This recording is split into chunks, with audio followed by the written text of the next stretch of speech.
Welcome to the Visualcast. I'm your host, the Lone Hammer, aka Rem. The Visualcast is a hybrid podcast where we sit down with some of the best, most interesting, and most exciting visual artists from all over the world.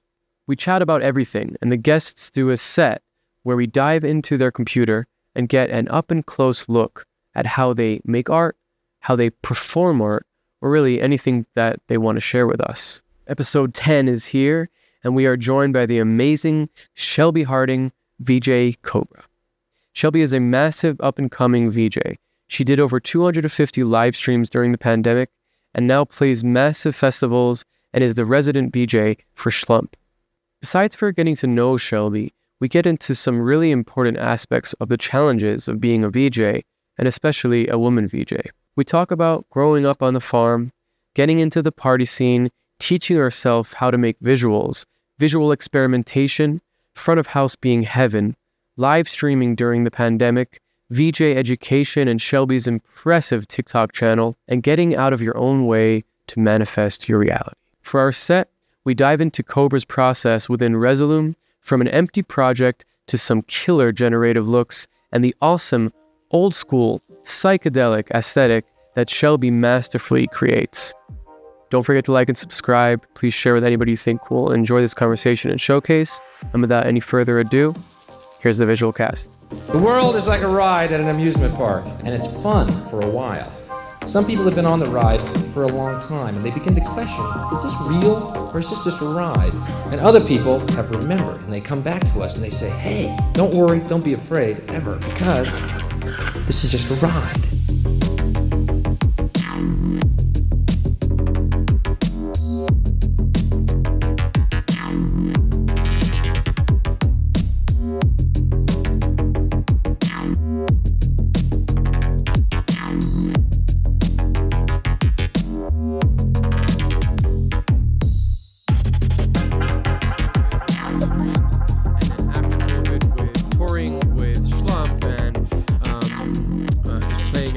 Festivals, and I'm really excited to have her here.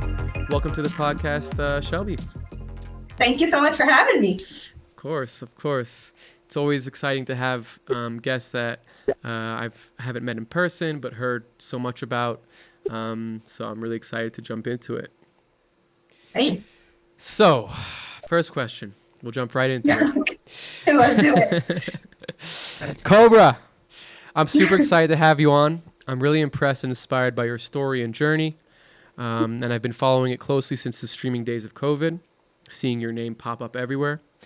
Your style of hyper psychedelic and almost old school kind of lo-fi aesthetic is refreshing, and you're a beast at mixing and compositing. Your rise from fan to being a resident at some of the massive, biggest festivals in the U.S. and being Schlump's personal VJ through the pandemic via streaming with over 250 streams under your belt is super powerful. So my first question for you, how does it feel living your dream, reaching your goals, and inspiring so many others to take up visuals? Well, first of all, thank you for the great intro. But I will have to say it is crazy to me. It is like, this is the stuff that I envisioned. I would sit and meditate and dream and just like literally cry about. So to like actually live it is really, really cool. It makes me feel so grateful, but I'm just like, this is real? Like, this is actually happening right now? Like, wow. This is definitely real. Honestly. Yeah. It's like I was just working at Mercedes and now I'm doing big ass festivals. It happened really quick. So I'm just very grateful, honestly. Yeah, I mean, it's, when things happen quick like that, it's always a testament to, the person that it's happening to. So you should feel very proud of that and feel very,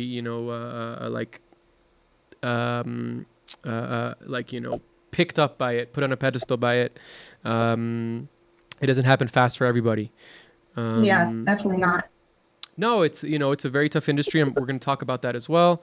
And a lot of people need that extra kind of oomph besides for being talented or very into visuals and excited by it. You need help, whether it's promotion, whether it's the right people, whether it's being in the right place at the right time. So yeah, props to you.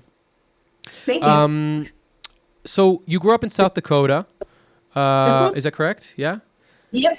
South Nice. Dakota. And you're currently in Florida. I'm in Vegas now. Oh, you're in Vegas now. Hell yeah. Vegas Let's now, go. baby. Oh, we're not so far. Okay, cool. Yeah. Yep. Was art and being creative kind of like a thing from a young age? Was anybody in your family kind of inspired you, or somebody outside of your family? What kind of is the origin story of your creative journey, not just VJing in general? So I would say I've always been creative since I was a little girl. Like, I had an older brother who was like an amazing at drawing. Honestly, all of my siblings were really creative, but I couldn't draw. Every piece of art I made, I thought was like the most horrible thing in the world. But I still love to create. Like, everything I made, like in 7th grade, I made like a little pottery piece, and everyone had to go around and like vote on which one to make it to the art center and be presented and stuff. And I hated that piece, and everyone loved it. And then like another time in middle school again, I won like the t-shirt creating contest for my graphic design for the school. So I'd say I've always been creative, but didn't believe in myself. But what happened to transition to visuals is that my friend Caitlin, again, I was a very just insecure, sad little teenager or middle schooler. But my friend Caitlin, she was always very kind to me, always really nice. And she was super, super into EDM. So I'd see her go to like Red Rocks and go to all these shows and just always talking about it. And all of her friends were like that. But Caitlin was really, really special. So anyway, after high school, I moved to Florida because there's not a lot in South Dakota. There's not concerts, there's not events, anything. I found out Caitlin passed away, and her being so involved in EDM and her touching me so much, I just started listening to her SoundCloud playlist, and I just started really like diving into the music. And then suddenly I found myself at my first rave. Suddenly I'm at EDC Orlando, and then that is where it happened that I was like, oh shit, like you can make the visuals sync up with the audio, and you can make the lasers and the lights, and it all goes. I'm like, that's someone's job. Like, someone does the video, I have to do the video. So then after that, I made it my goal. But it was really, I would say Caitlin. Like, Caitlin was my big inspiration. To even get into EDM, I wouldn't say it's necessarily art inspiration, but without that initial thing of like, oh man, I love Caitlin so much, I love EDM, like I had to try this, I would have never found VJing. I had no idea this existed. I had no idea this was an art. So I feel very grateful because it's one of the things that I feel like I am confident in what I do. I do love what I do. I love visuals so much, and to see other people enjoy them too. And I'm like, yeah, that is cool. Like, I do make cool art. Like, I found it. I found something. I can't draw, but I can make cool visuals and mix cool visuals. Hell yeah. So yeah, I would say that was pretty much the origin of how it all got started, honestly. As me as a creative. Yeah. So it was like having this friend who kind of elevated you and showed you this world, helped you like build more of a confidence in your creating process and made you kind of like, okay, I want to do this. Was there a specific show that you saw that was like, it's funny because everybody has a similar story, including myself, of like going to, you know, being in the scene, or not necessarily being in the scene, but going to a show and seeing this one show. And everybody has like that one, you know, they can like recall that like after that show, I'm like, I want to be a VJ. I want to do visuals. Was there one specific one for you? You know, I read that you went to school via a government grant and managed to like use that to kind of get your equipment and kind of start your VJing career. Yeah, like what was that one festival? What was that one concert? And talk us a little bit about, getting money from the government. I'm a very big fan of taking money from the government. You should definitely do it whenever you can, especially with all the money that I give to the government. I should be getting a lot of stuff back. So that was like very exciting to hear that you kind of got your way doing that. That's like massive props to you for doing that. Yeah, thank you. I will say that show, the show that did it was Shaky Beats in 2018. And it was one of those festivals where it was like staggered sets. So everyone would leave and come back, back. And I was just melting on a shrub, like laying on a hill. I could not go anywhere. Me and my friend, we were just laying there, and we just it was just the crowd. It was honestly the crowd of seeing everyone leave, everyone come back, and there kept being like a really pretty like haze over the crowd. And it kind of just was a moment of like, oh my God, like music brings us all together, guys. Like this is crazy. And then after that, it was more of a, I'd already had the thought of like DJing would be cool, you know, but it was at that festival, at that moment where I was like, I can do it. Like I can really do it. Like just laying there, seeing how music just brought everyone else. Like I have to be a part of that. I can't wait any longer. Like if I'm going to do it, I have to do it right now. And then like the next day I was talking to my friend Quinn on the ride home and telling her about it and be like, dude, like I do it.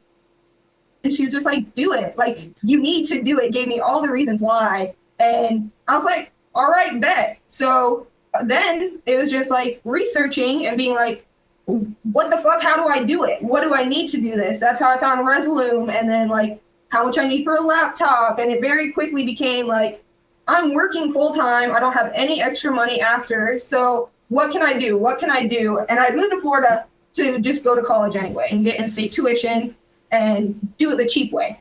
So anyway, once I realized, oh shit, I need like $2,500 to even get started in this, then I started looking at like, I want to go to school. What can I go to school for? Because I knew I would get the full Pell Grant amount. I knew it. Like my mom, she's a cattle rancher. She had like, there was a bunch of issues a year before. So I knew she would like, her taxes were great, I guess, and it looked great on me. So I was like, 20? 21?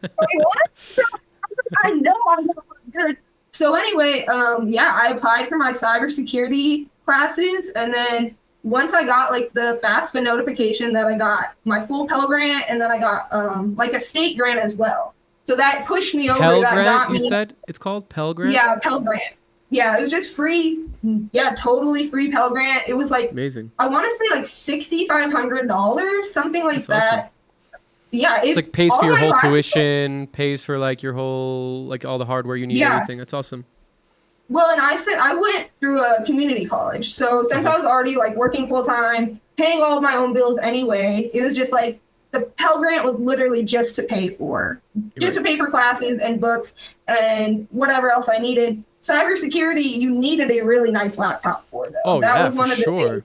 And software. So I was like, all the things are like, you really need these requirements. You can't take this without having this type of like gear. Like you really need to have a nice laptop. And I was like, well, I guess I can use that laptop with something else. And that's what I did. So I was like, it works. And it was free Pell Grant money. And I was like, that was the only way I could afford it. I could not take out a loan. I couldn't do anything else. That was the only way I could get money back. And I mean, this is the best example of like tax money going to a good thing. So, I mean, all I see is my tax money going to wars. So when I get to see, tax money going to people starting their careers and things like that, it's feels good. Yeah, exactly. So did you grow up in a ranch like South Dakota? I don't really know much about South Dakota besides that it's in the South, I guess. South Dakota is actually like 2 states south of Canada. So grew up in the cold. It's like right next to, it's like 6 hours away from Colorado or from Denver. Gotcha.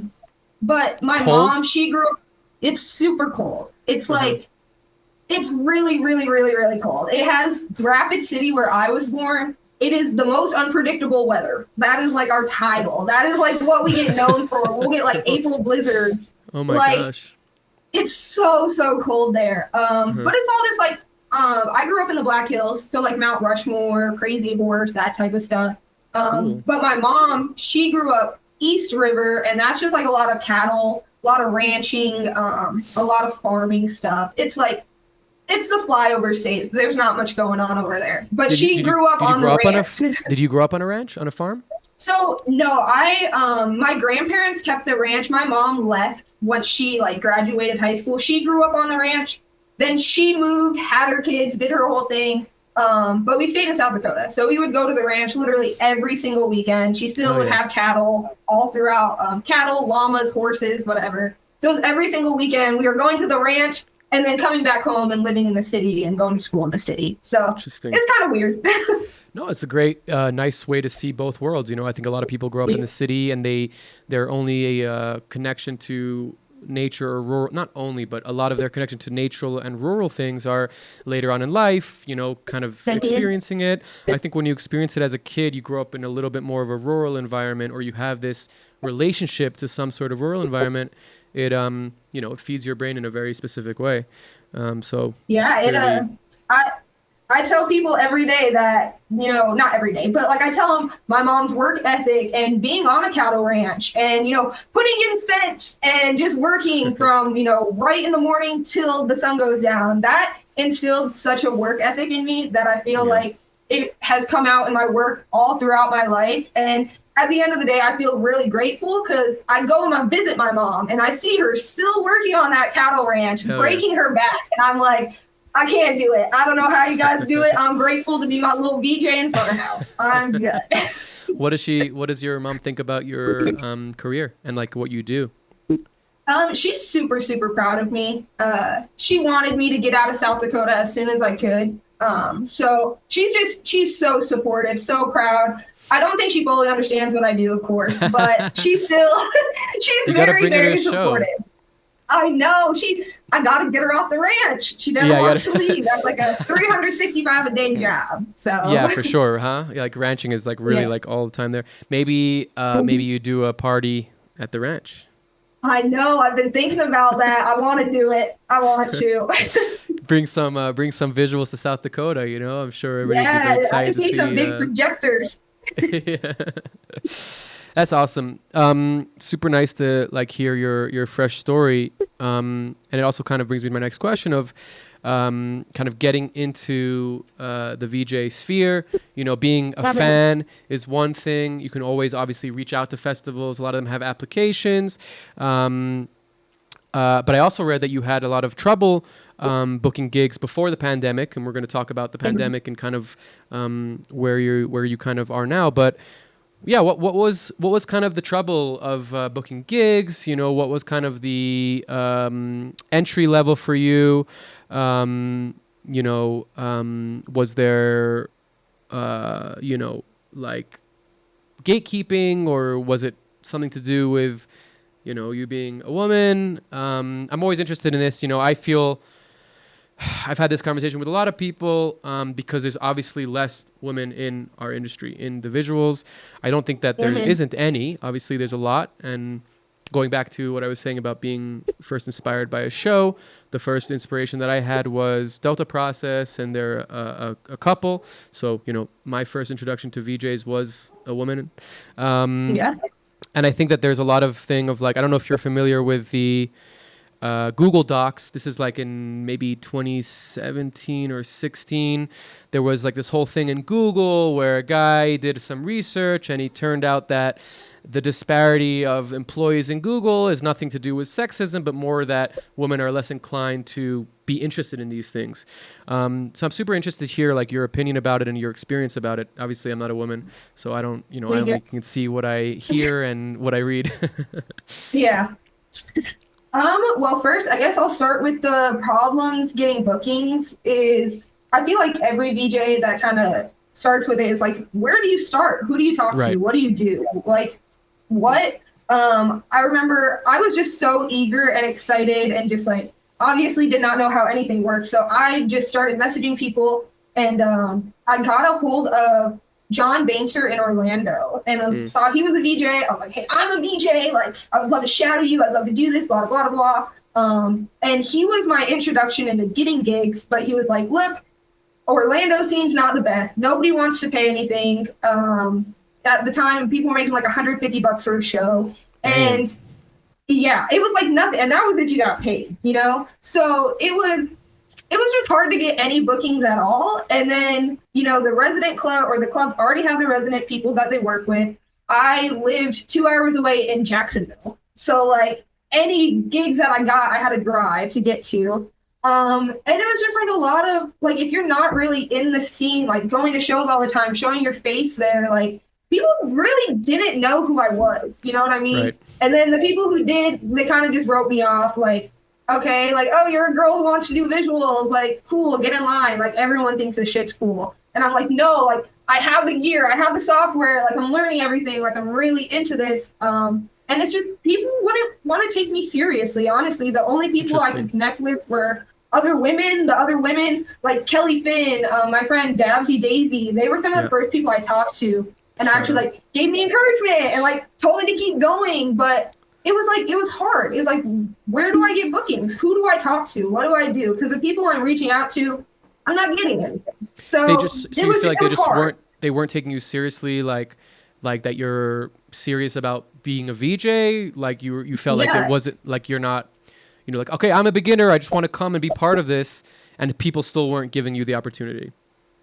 Well, and then it was like there were some who were like Ben and John, they were very, very open, but it was just like outside of that, there was like people weren't interested, and then they already had their people. You know what I mean? That's the thing, is like if you already have a VJ, that's who it is. And then in Jacksonville, where I lived, there was a BJ who was doing all like the underground bass stuff, and there's not a lot going on in Jacksonville. So he was the visual artist, and me and him knew each other, Utah Visuals, who's like a homie, and like me and him ended up doing great things together. What's the name? He was like the Jacksonville Utah Visuals. Utah Visuals, great name. I love that. Yes. Yeah, he's super psychedelic, super crazy. And he's a great friend of mine, but everyone knew Utah. Everyone knew Utah does his sick visuals. Right. So even if you come along with him, it's not like Shelby's there or Kobra. It's like, oh, you're just helping Utah Visuals. Exactly. Very much like, who is this girl? Pretty much. Right. It just didn't feel very, I want to say, I mean, honestly, it still doesn't feel very welcoming in certain parts of the scene. But it was pretty much, I just hit a wall of like, I don't know where else to go. I don't know who else to connect with. I don't know what to do. So that was 2019, and then but it didn't like turn you off of it, right? It almost did. It was January 2020. I was like, I had done like a first initial gig with my friend Painter, and like that was one gig. That was really cool to like, OMG, I'm a VJ. I got pictures of me behind the MIDI controller. Right. And then like the next gig, it was like a small red light show. I didn't really do much visuals, but I was definitely there helping. That was my first solo show, And then I think I did maybe, I don't even know if I did another one after that. It was like two in my first year, very small, very unpaid. And I was like, I don't know where to go from here. It was what's next? Really like, what do I do? And that COVID changed everything, because I really was at a point of like, I don't know where to go from here. I really don't. It's amazing how COVID, like, and it's actually interesting because I haven't spoken about COVID at all in this podcast somehow, but it definitely changed my life for the better. In certain aspects, obviously there's a lot of negative stuff in COVID, but just being stuck and not having gigs and not having, events to be part of, I had to start searching outside of visuals, inside of VJing, to kind of do things. And I was very fortunate that a lot of my clients that I already had, gained over the years shifted to virtual production, and their clients were doing virtual production. So it was a very easy transition for me into this kind of industry. But if it wasn't for COVID, I probably, maybe I still would have found myself in it, but I built a whole career around doing virtual production and, being in that world sphere and super connected to COVID. I definitely want to hear more about like your streams and how you kind of got into this world, but yeah, I want to linger just a little bit more on this like gatekeeping, and I know you didn't really say it because maybe it's like I don't know, but you didn't say specifically because I'm a girl or because I'm a woman, like, but was there that feeling? You're like, it's not like again, like from my perspective, it doesn't feel like that, right? But my perspective is very specific, and there, you can't argue that there's more guys than girls in the VJ industry. There just is, and yeah, I think that it's actually interesting because the girls that are in the industry are like very high level, there's like Kelly, like you said, and many others. I don't feel like it's necessary naming them, but I just feel like that's something that I see, that the women that are in the industry are very like at a high level. They're very professional. There's almost like maybe like a proving, like they want to prove themselves, you know, which I think is, I don't think it's a bad thing necessarily. But yeah, I mean, like, yeah, from your perspective as a woman, maybe even now, you know, that you're successful, what is your feeling on that? You know, do you feel like it's sensational, or is it like a feeling? So I will say probably the biggest thing, even, you know, being a woman, I knew I was going to come into shit and have to deal with it. Right. In general. And when I first got into VJing, what was that? In general, just being a woman, you're going to have to deal with shit, unfortunately. Yeah, exactly. Yeah. So it's like, this is nothing new. Like, I was going to school being a firefighter, EMT. I've always been into cars. Like, I've always been around male, you know, more male interests. So I was kind of used to it. But I guess the big thing now that really hurts me and makes it harder being in this scene is the men who will not empathize with my experiences. So when I'm like telling them like, hey guys, this happened to me at a show, this really sucks. Well, are you sure that's really what they're doing? I think you're reading too much into it. You know, I work really hard for what I do. And maybe if you just worked harder, then you would get there too. Yeah, that's not cool.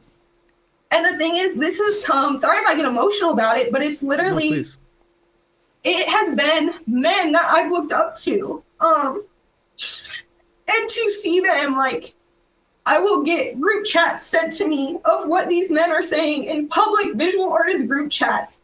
And to see not only men that I thought I knew, but other artists who look up to them, who say they're friends with me and respect me, and they're echoing those same sentiments that, you know, you're just a woman. Like, not you're just a woman, but like, we all have to deal with shit. We all work hard. Like, just keep working hard and it's going to get better. It's going to be fine. And gaslighting, kind of like not accepting the fact of the reality of that you're actually a woman.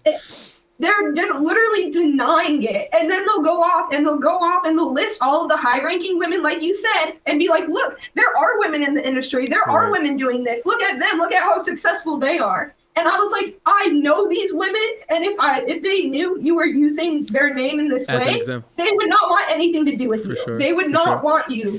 Yeah, they probably had to deal with, you know, quadruple the amounts of bullshit to get to where they are, for sure. They do, and they have spoken on it personally. They have shared their experiences as well. So I'm like, who are you to be a male visual artist? First off, straight white male visual artist, and to say that my experiences aren't real.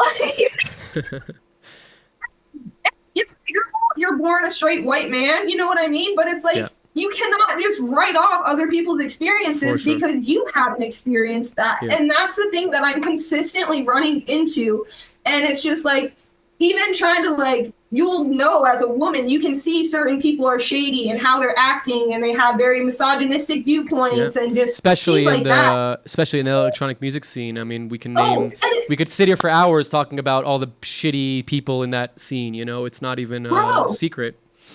There's so many of them. And the fact that it's like, there will be people who openly support shitty people and not give a fuck. There'll be people who will dare you even bring it up. Like, I literally had to cut professional ties with people because I'd be like, hey, you're working with really shitty people. And they're like, no, man, that's my boy. You just don't understand, bro. You don't get it, bro. And then I get put that I'm hard to deal with, and that, you know, she just likes to make up drama. And I'm like, I'm just calling it as I see it. I'm not trying to start a fight. I'm not trying to do anything. I'm just trying to say, hey, guys, this is what's going on. And I've literally been shot down for it multiple times. And it's that's the worst. It's hard.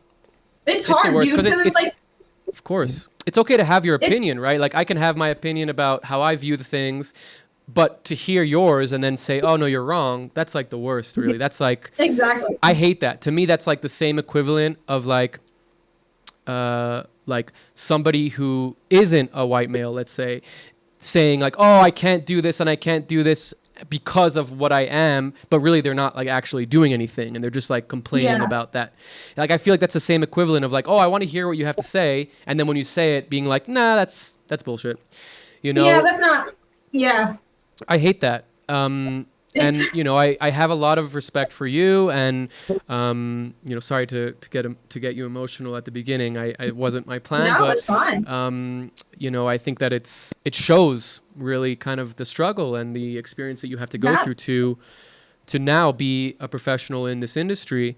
And I think that it's inspiring, like, I don't think, like, again, I wonder if it's like you said, you're inclined to more male things, right? Like, and that's already like becoming kind of like a weird thing in culture of like, what does that even mean, right? Like, what is a male thing? What is a woman thing? But I think just in general, when it comes to nerdiness, right, which is most VJs, at least, I think a pretty normal story, besides for, I went to this gig and I saw this thing and I want to be a VJ, is also like, we're just nerds. Like, I'm just on the computer all day. I'm just like a massive nerd geek, Yeah. So I think that's very, and obviously there are many women who are nerd geeks, but I think it's more a kind of a guy thing. And it's interesting to me, like, the industry in a whole, like, I always feel is very accepting, not necessarily the bass scene and the EDM music scene, because I think that that's separate from visual arts and VJing. All the events and meetups that I've been to, outside of music, LPM in Rome, as an example, all the touch designer meetups. I was at NotchCon, Unreal Fest, like all the kind of, visual art adjacent. I always see like a lot of women, I always see like, I don't see that there's like this gatekeeping kind of vibe, I think it's just like interest and not interest. But then when you come into the bass scene, and this I'm sure is the same for DJs and female musicians, there is this very strong, male dominance kind of thing. And I really give massive props to all the women that, just like brush it off and say, hey, fuck you. Like, I'm going to do my thing. I'm going to be great at it. I don't give a shit like what your gatekeeping is. Like, I'm just going to do it. So props to you. And thank you for inspiring other people. Of course. I want to touch on that too, on that I wanted to quit many, many times. But it kind of goes back to, me being in the scene. I know I've inspired other women. I had known multiple VJs who are crushing it right now. My friend Alyssa is literally touring with Blank, and I was one of her big inspirations. She's like one of my best friends now, and she's doing huge things.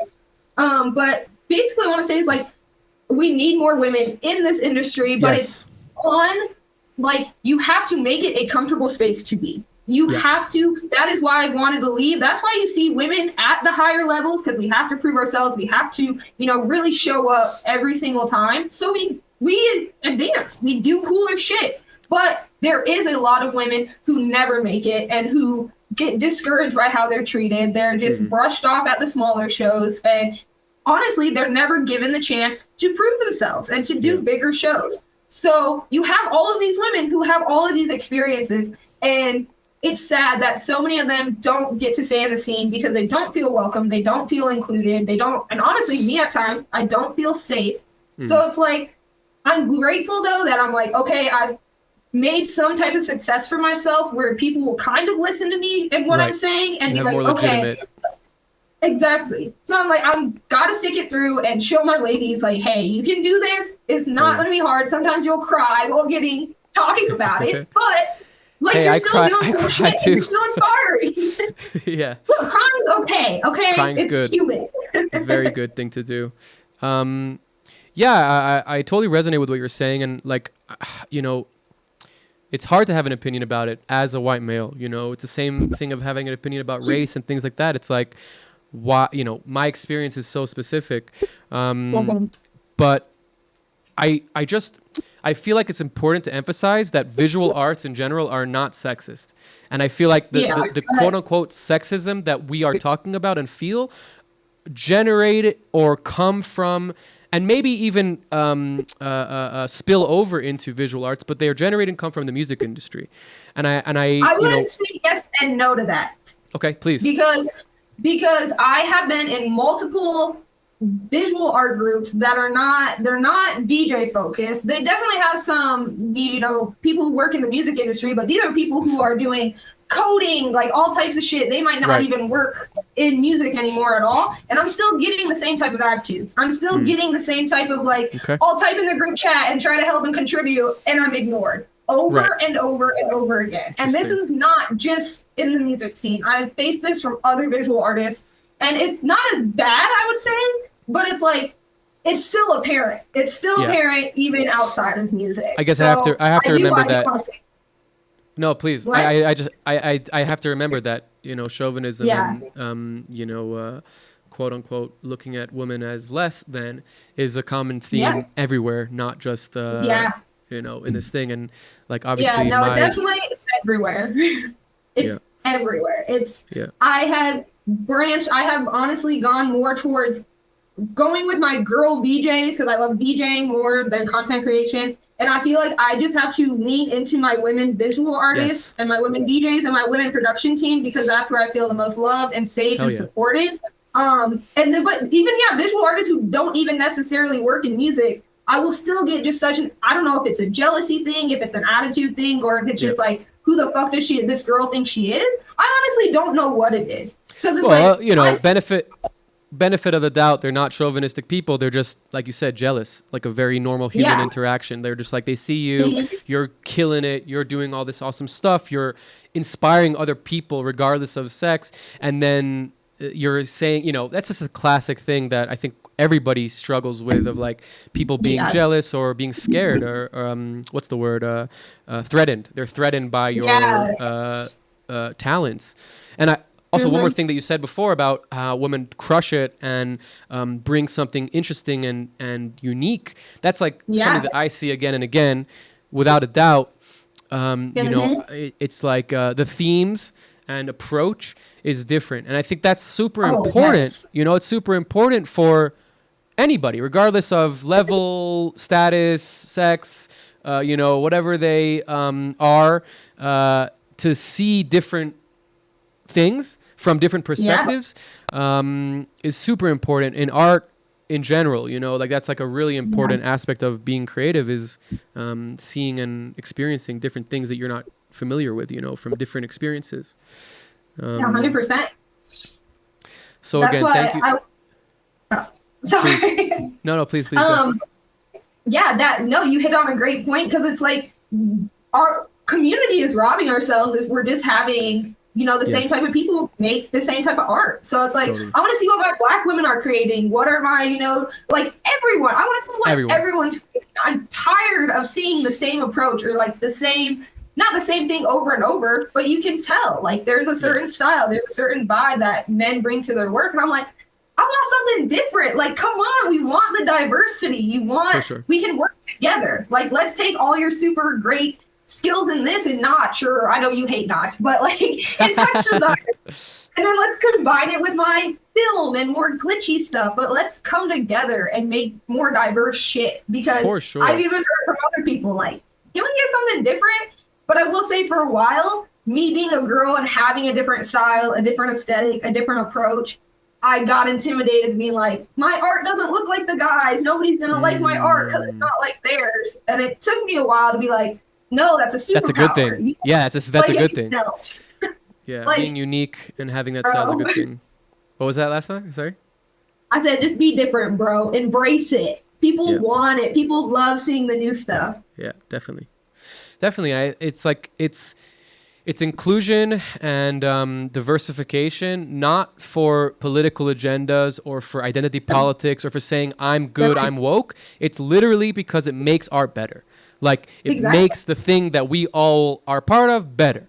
That's just like, you don't even have to, anybody that argues against that is just an idiot, possibly racist, possibly chauvinistic, and probably threatened and scared of losing their pedestal, right? Exactly. But it's such a silly way of looking at things, because really, like, the way to be elevated is to have other people and be unique in that space, right? At least from my perspective and my experience, like that's the way you become good at something, is by being inspired by other people that are doing something different than you and elevating those people and saying, hey, I saw what you did. I love it. It doesn't matter if it doesn't matter if like it's technically good or if it's like if it's if people love it or if you have a lot of followers. It doesn't matter. Like if I see something that I like, I don't give a shit where it came from or how it, I mean, actually I do give a shit where it came from. That's what's interesting. But, but like in the initial thing is like, hey, that's cool shit. Like I want to see more of that. Yeah. And then it makes me think like, okay, I'm doing my thing. Like, what did I see in that person's cool stuff that made me interested in it, right? Like I have a different approach. I have a different style, different aesthetic, different softwares, but like you're doing something that I like. What is it in it that I like, and how do I be inspired by it? Like that's super powerful. And if you see the same thing and you're using the same softwares and everybody's doing the same thing, then it becomes static. It becomes, there's a great word, but it becomes boring, it becomes, So going from that really happy and inspiring topic, COVID. Oh, man.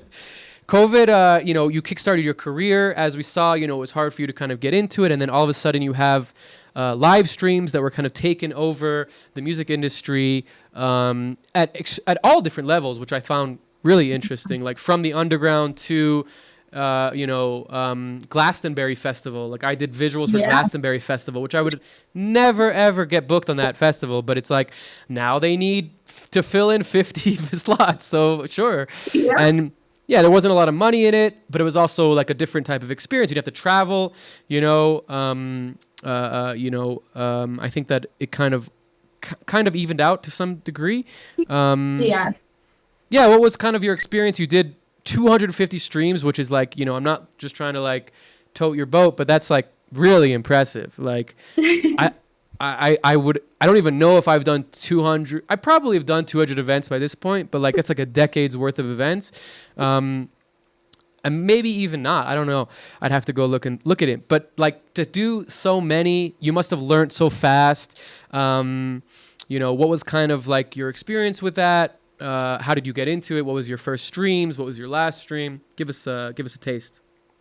Yeah, so it actually started with I was in a group chat on Twitter for just like VJs, and I'm not positive, but I think it was Peen Poon who commented and was like, "Hey, there's this big Bass Lab stream. They're looking for VJs. It's going to be like a 24-hour live stream."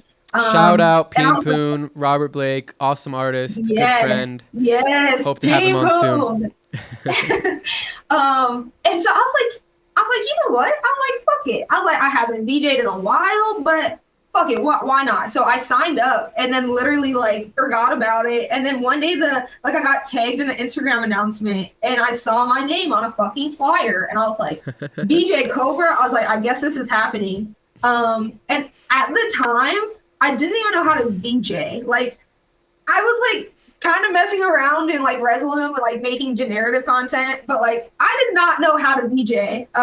And my hours had literally got cut at work. So I was going from working like 7:30 to 5 every day to like 7:30 to noon. So every day I'd get off work at noon, and leading 3 weeks up to the live stream, I just taught myself how to VJ. I would just like devour the Resolume like manuals, and like I was finally putting together, and I got paired with this girl Penny Jane, and her music is so pretty, and I was gonna do like very vibey like nature water. So anyway, build this whole set. It was amazing, and then something got wrong, so my set didn't air, and I got pushed on to the next artist. Oh no. And Penny, amazing set, absolutely gorgeous, but all they did was play like stock footage of like beaches and oceans, and I'm like, my shit would have looked way better. Anyway, I do visuals for tricyclonoplex. I'm not even gonna pronounce it right, and his shit was the most like screechy, like scary but vibe. It was like the most unique but weird music I've ever heard, and I just did like the most creepiest, weird visuals I could possibly find. And somehow like 500 people ended up watching that live stream. It went from like 90 people to 500 during my stream. People started following me on Instagram. And then that is literally, it just blew up from there. Like that one stream, I got other people be like, I'm putting on a stream. Do you want to do my visuals? I'm putting on a stream. You want to do visuals? And it just snowballed. It just kept going and going and going. And I was like, I can't say no. So I just kept what else am I going gonna do? I was like, I can't. I was like, I have to do this. So I literally would just record through OBS, knock it out, submit. Record through OBS, knock it out, submit. Just live mixing 100%. Trying to give him some variance, you know, like 250 sets. That's a lot of fucking sets over the like year and a half. Like one of them I had to do like 40 sets within 10 days. And that shit was crazy. Yeah, like, I heard about that, right? It was just you and one other VJ having to do all of it. Yeah, it was a lot. But then we can go into, that's how I got connected with Schlump. I did the Summarize stream with him, and then they called me back, a few months later, was like, hey, you want to do another stream for us? And then that's how that snowballed into me working with Schlump. But the live streams, that shit was crazy. It just did not stop. It was like constant learning, and then also being a brand new VJ and not knowing what the fuck I was actually doing. So it was. And then also dealing with all the shit from other people of like, oh, I'm seeing this person's name everywhere. Who are they? You know, that's like obviously like, you know, probably a hard thing to deal with. Yeah, I mean, the live streaming, I found it so fascinating because like your approach to it is very interesting because you were doing like live recordings of like from your stuff. And I was actually approaching it from like a different perspective of like, okay, I have all my real-time patches and like I do everything generative and everything, but I was actually curating it a lot more. I was almost like making like a music video, like a really long music video. Like I was taking my live stuff, playing with it live, and then sometimes keyframing. Like in Notch, you can do like you can use your MIDI and then it makes keyframes while you're moving the MIDI. So like I would play with things and then take them down and be like, okay, that's cool, that's not cool. I'm gonna add this. And it was like a totally different approach. And because of that, it took me a while to make a stream, and I was very like not selective. Nobody really reached out to me, to be honest, but I was very like, you know, like what I got, I took, and I didn't do very many, but the ones that I did, I found it so fun to be in the chat because there was like this instant feedback and like we're on a pedestal. Like the music obviously is important, and there was a lot of people that were doing like viewing parties and like you know having a bunch of people, but like they're watching it on a big screen TV or whatever, on their phone or whatever. They're watching, and what they're watching isn't the DJ playing or the stage. It's literally just your animations. So, and like people's reactions to like drops and, you know, fades and all these things was like, wow, this is actually like a really cool experience. Like, I don't know, like what your feeling is now, but like for me, the best feeling is like when somebody comes to you after a show or even during your show and it's like, oh, you're killing it. Like, you know, it's just a great feeling. And it's not like that I need that to want to go to a show, but it makes the feeling 10 times more because for me, VJing is instant feedback, regardless of like if people are saying my praise and whatever. The fact that I'm there in the moment doing art and seeing it and then, you know, getting the energy of everybody enjoying it, you know, people putting up their phones or you can kind of get this like moment in drops of like, are people looking up all of a sudden to see what they're doing? Like you can kind of read the crowd without people coming to you, but it's different, right? It's like your own kind of experience and you're kind of maybe telling yourself a story and also kind of like wanting to thrive to wanting to do the best show that you can. But people come to you after, like you're done. And in the live stream, people were like during the thing giving you the feedback. I always thought it was so cool, you know? It was my favorite. I think that's why I did so many streams and just kept going because that live feedback was like, these are the visuals they love. This is what people really fuck with. And it like, I honestly did not have any type of aesthetic, anything like that. I was just going with pretty much what the DJ was doing and try to like match their vibe. But that live feedback was literally gold. Like you cannot get that in the real world. It was like, I know what people like. Like this is amazing. And then it was like, again, kind of like help my little middle school self be like, oh, they like your art, Kobra. Like it looks good. Like good job. I'm good. So it was such a unique experience. Those like viewing parties, like I even remember watching like the first Liquid Stranger live stream and how excited I was for that and how it was like such a thing, you know? And it's just all those live stream eras, it was such a tough time for the world, but it's like I just look back at it like, wow, like we really did that. We made our parties happen. We kept it going, and we're not stopping. As long as the internet and electricity doesn't go down, you know, whatever. Whatever. I'll stay home all day. Exactly. Well, just don't force me to get vaccines, and that's it. Exactly. Oh man. We're gonna take that being taken down from YouTube. Yeah. You're a big introvert, you said? Yes, huge introvert. So that shit, it was nice to just stay home, do my thing, not have to interact with nobody. How does that hit you with parties, like being around all these people and, you know, even before being in front of house? I will say that was one of the things that drew me toward, like I joke and be like, I became a VJ so I could have my own space to dance and be away from people.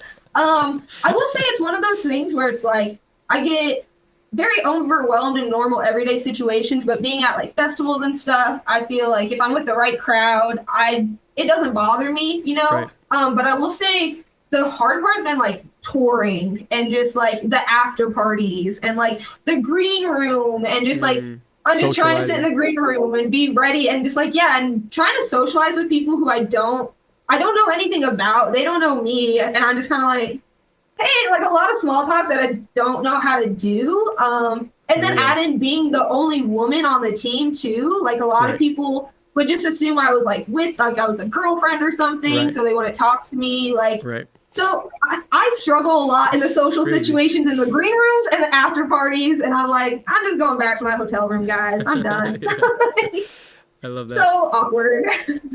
Finding your own, being in front of like being a VJ so you could be at front of house so you could have your own space dancing. I think that's like the best commercial for being a VJ or whatever, being like a sound engineer or something, you know, like, do you love parties? Do you hate all the people? Go work in front of house.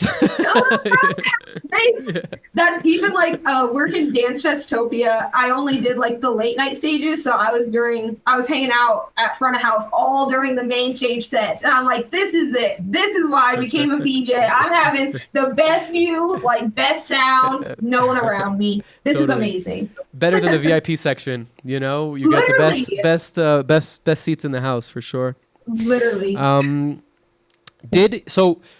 You know, the live streaming kind of elevated you. This is how you kind of got to be a resident VJ or touring VJ for Schlump.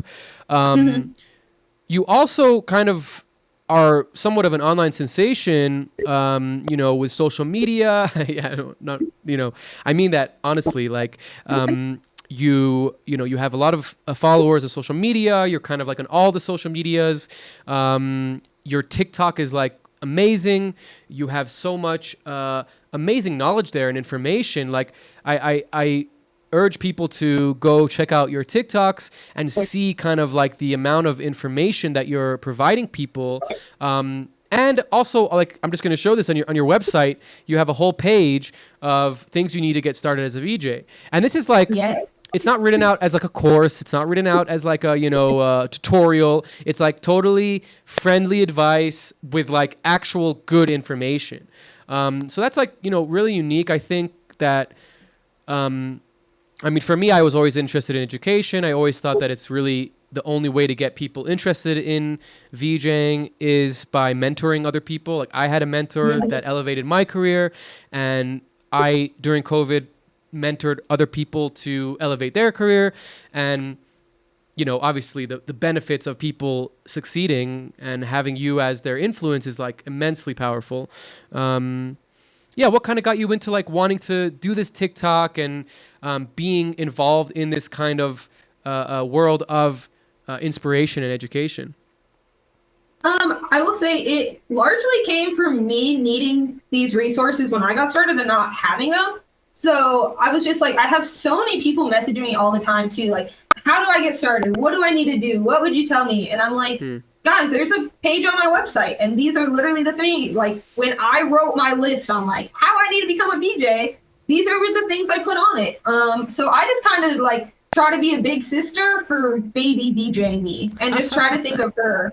And that's like a lot of my videos are really aimed just at beginners and people who really just want to get started, but they don't have any background knowledge. They don't know where to start. They literally know nothing, but they're like, those visuals are really cool. Like, that'd be so cool to do it. I just don't know how. And I think it's just been really nice to be able to like see people take that information and like literally sending you messages and being like, hey, like I saw you do this. I'm taking steps and becoming like, I'm learning lasers, or I got a residency and I'm learning lights now, or just, you know, I'm really into visuals because of you. Like that, those messages have made me cry. It has been so rewarding just to be like, holy shit, you're making a real life impact on people. Like, people are taking my information, taking it into their real life and doing something with it. And that is just so powerful to me. And that's why I hate the whole gatekeeping conversation, because I'm like, guys, the information's out there. You just have to look really hard for it. I want to make it easy for some people. If you got to get mad about that, I don't really give a fuck. Work harder and don't be so threatened. I don't know what to say. No, I think you're totally right. And it's interesting because like music, the bar of entry, right, is like, you can learn a guitar, you can learn a keyboard, playing whatever, and then digital music. Because again, I think it's like a real thing of like geekdom and nerdism. Because like I'm inclined to be on the computer, so making digital art makes total sense for me. And maybe you can pick up a paintbrush and draw. That like bar of entry from drawing to making digital art is massive. Whereas like in music, like, you know, an instrument and a laptop is like what you need. Like you can't do it otherwise, right? Like, and I think that there's just so much more, like, definitely gatekeepery for sure. But I also think it's like a thing of like, oh, this is too high tech for me. I don't know how to use a computer. I'm a little bit worried about it. You know, I can draw really well, but I don't know how to use Illustrator, or I know how to draw really well. I don't know how to use Photoshop. So like, what can I do as a visual artist performing live if I can just draw, right? And obviously, you know, you have live painting and things like that, but totally different types of things. So having an online influencer, having an online personality that promotes kind of like, hey, it's not hard. I did it. Look at me. Like, you know, here's some information. Here's a little bit of inspiration. Super powerful. And I, you know, this is new. I can guarantee you that in the coming years and in the coming time, you'll find more and more and more people that you inspired, that have made themselves successful, from being inspired by you. So I'm excited for you for that. Me too. It's like I mentioned Alyssa earlier, just seeing her thrive and grow. And there's been a few, my friend Steph FX, she's doing, is it Rendezvous next month in Florida? She's one of the, I think she's the second woman visual artist to be booked for one of those events. My other friend Leia got booked for that, but like Steph. Rendezvous, like the Tipper and Friends. Yeah, the Tipper and Friend event. Nice. She's on that, I think like the Sunday show. And Steph FX, I remember like I saw aspiring BJ in her little like Facebook profile, and I was like, aspiring BJ. I was like, what do you mean? Like, you are a BJ. Like, let's make this happen for you. Like, let's do it. And she ended up living in my same town. But just to see her get like big bookings and bigger shit, and she's working with Zingara now, and I'm just like, it is so rewarding to see that shit happen and to know that I got to be even a small part of it. Hell yeah. Yeah, and I think it's important, you know, it can inspire other people to want to go into the world of education and, you know, influencing is maybe like a dirty word, but like, you know, inspiring, because it's not a dirty word. Like if you're an influencer and your goal is to inspire people, that's awesome, you know? Yeah. But just like, you know, we know like the word influencer is like usually for like, I'm a hot girl, like check out my profile, you know, like I'm trying to sell a product. Well, I even tried to not hide, but I don't really promote my TikToks on my like Instagram. I never really cross promote them or anything, just because I'm like, I don't know what other people are going to think of this. I have such a great support. Like everyone on TikTok is so supportive and nice and welcoming, but some people, like when you go on Instagram and like post those same videos, it's not that same reaction. Interesting. So I don't know what I'm trying to get at with that. Just that it's like, it's kind of weird. I would imagine it's something to do with the age group, you know? I mean, I never got into TikTok, although I maybe should, but like yeah, I think that there's the age group on TikTok is a very, very younger age group than it is on Instagram and Facebook. And I think that young people are more like excited by things, you know, and they're also, this is new for them, right? Like on Instagram and Facebook, everybody's seen, you know, tutorials and visuals and things. It's like, oh, who's, you know, oh, whatever. This is like basic information. I'm not interested. But on platforms with younger people, I think that's, I mean, first of all, that's where you're going to find the people to inspire, right? Because people with preconceived notions are harder to inspire. They already either been inspired or, you know, don't want to hear it from you, from anybody. And younger people, I think, are more inclined to that. And also TikTok yeah, please. What were you saying? I will say though, I can look at my analytics, and there are a lot of my main people who follow me are 25 to 34 on TikTok. Those are my main things. But I will say that TikTok is like, the algorithm's way different. It's like tailored. Like the people who find me, like it's like my content has been waiting for them. You know, they're like, this is right on the money. Instagram's not so much. Instagram, like, I'll see shit that I'm like, I don't want anything to do with it. Like, what the fuck is this? You know? But like on TikTok, it's very much like, oh yeah, I'm into visuals, I'm into raving, I'm into the computer stuff. And like my content just comes up, and everyone, for the most part, is super supportive. I will say I've gotten a few super supportive. I mean, you have like 20,000 followers, 200,000 likes. You've got videos with like, you know, tens of thousands of views and plays. I mean, just look how many videos you have. Like, it's impressive. Like, just a lot. Yeah. I love visuals. And it was a place that, oh my God, people actually interact with me and talk with me about visuals too. Because I will say, even on like Instagram and Facebook, sometimes even on Facebook or Twitter, it feels like more of a like, oh, well, I'll post something. Well, I know more than you. Let me comment. So I prove that I know like more than you. And I know this stuff, but I know more. Or like I would post something and be like, well, hey, you can actually do this. And I'm like, I taught you this. What are you? Some recognition, please. Just a little bit. But it's just funny, the different reactions you get across social media. And I really like how TikTok treats me. They're nice. Yeah, I just from seeing your page, from doing some research for this interview, I was like really blown away by, first of all, the content that you're posting, because it's not visual content. It's like just inspirational influencer content. And seeing the reactions, like just the amount of plays and just like I'm just seeing here, you have like a pinned video with like 100,000 views, and it's really just you expressing like how hard you worked. It's not even necessarily like educational, but it's like people want to see that. Like they want to see, they don't want to just see the visual. They don't want to just see the live stream. They want to see the story of the person that went through it. And I think that Instagram, Facebook, like whatever, nobody cares about Facebook. I just use it because I'm old. But like Instagram is like, it's less about it. Like there is influencers, but like I said before, the influencers are more about like the visual aesthetic, less about like the journey and story. And I think that I think it's just a really good platform for this kind of thing, and it's needed, right? Like there aren't many VJs on TikTok, and if they are on TikTok, it's less about their personal experience and more about, their art. I think it's really needed to have people that are, major props to you. I don't share anything personal on Facebook or Instagram for at least 5 or 6 years. Don't have any pictures of my kids, no pictures of my, like nothing. Like I don't like that, but people that can do that, it's very powerful, especially when it's inspiring, not like, look how beautiful I am, but look how interesting and hard I work. And here you can do it too, like that's really powerful. So I'm happy that you're doing that, and I hope you continue doing it, and it becomes even more successful for you. Thank you. So, I love doing it. I'm gonna be posting more. Hell yeah. So now we are gonna get to our set part of the stream. We're gonna jump into VJ Kobra's Resolume, see how she does things. And kind of get like a little bit of introduction to, you kind of mentioned how you were introduced to Resolume via just doing your own research and searching. Tell us about like what were some of the first people that you saw using it? What were some of the first tutorials?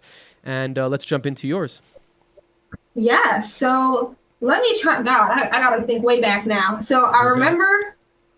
I remember researching Resolume, obviously getting it, and then just kind of being like, "What the fuck is this?" You know what I mean? Like, you don't like when did you open Resolume? You're like, "Okay, well, what do I do with this?" Right. What now? But it's like this is really cool, but I have no idea what any of this does, what it's supposed to do. And I went and I seen my friend Ben Grossman in Orlando, and that was the first time I saw someone live DJing, live mixing. And he let me kind of play on the board and chop some faders and this and that, and that's where it like hit me, like, oh shit, So like he had you're like mixing a visual.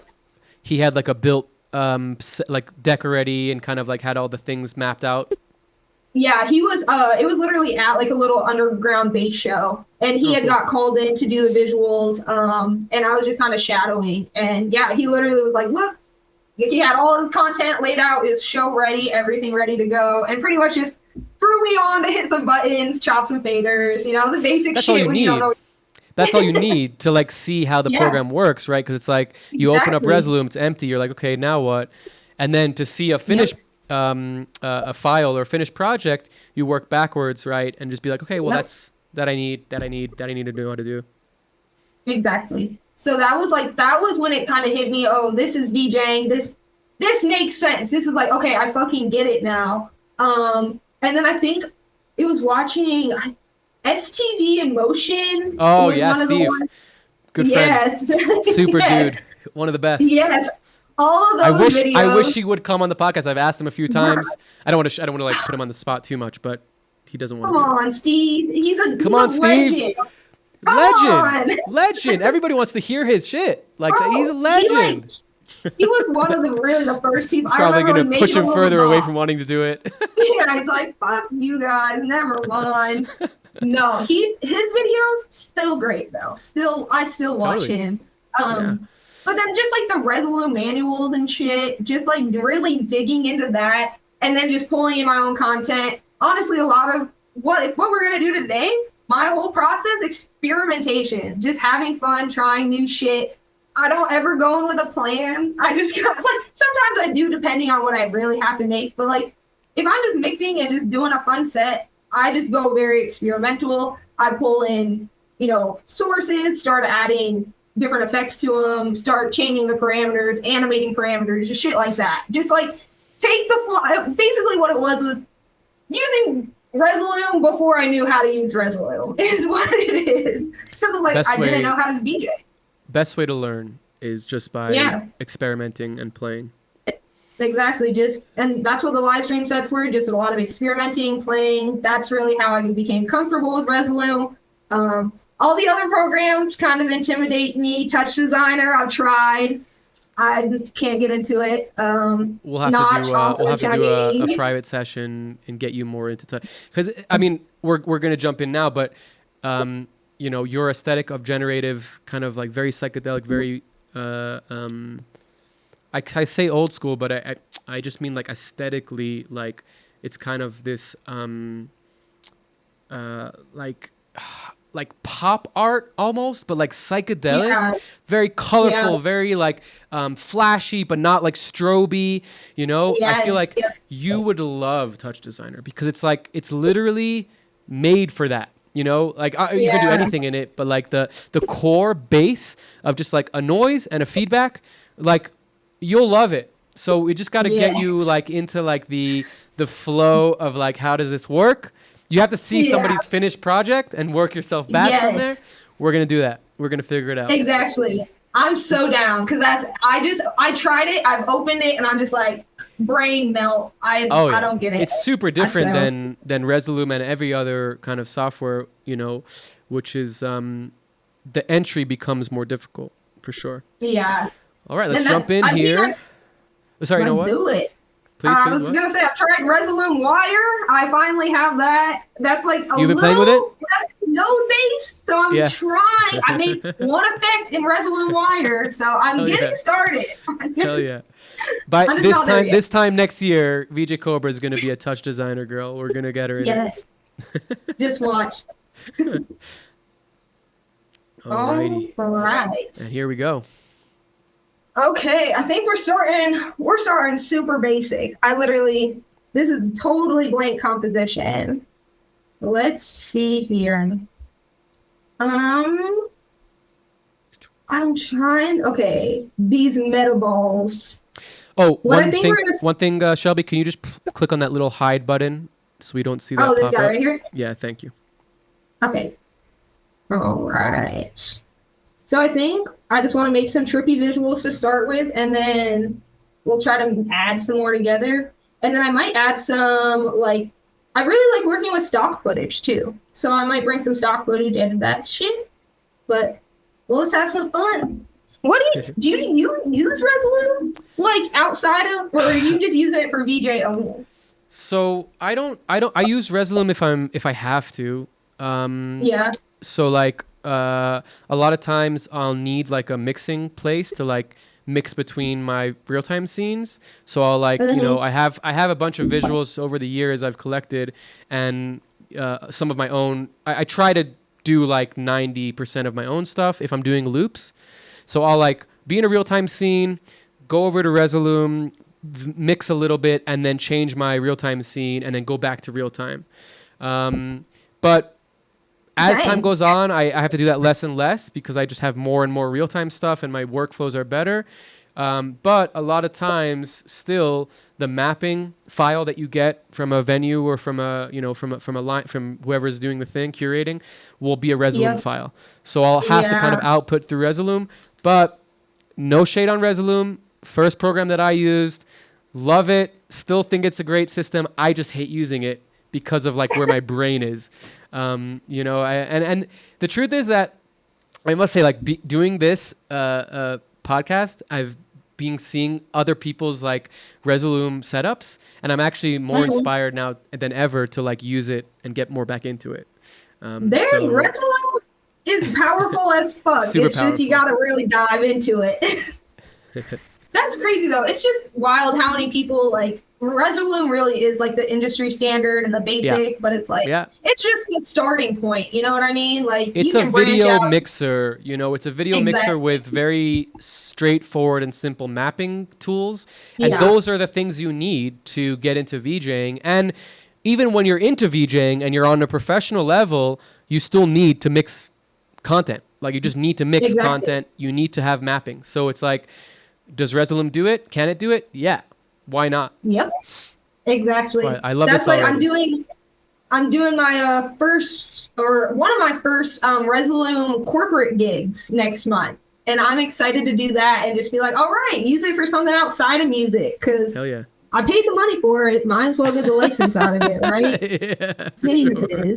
Those corporate gigs will help you get that money back fast. So nice. It's paid for itself by now, thankfully. Hell yeah. Were you say shout out to what? But yeah, man, I just went blank. What did I shout out? I don't even remember. But yeah, as you see, I'm just trying to mess with my parameters. It's a lot of just experimenting till I find something that I actually like. Right. I think we need to add some color first, though. Yeah, add some color. Okay, man.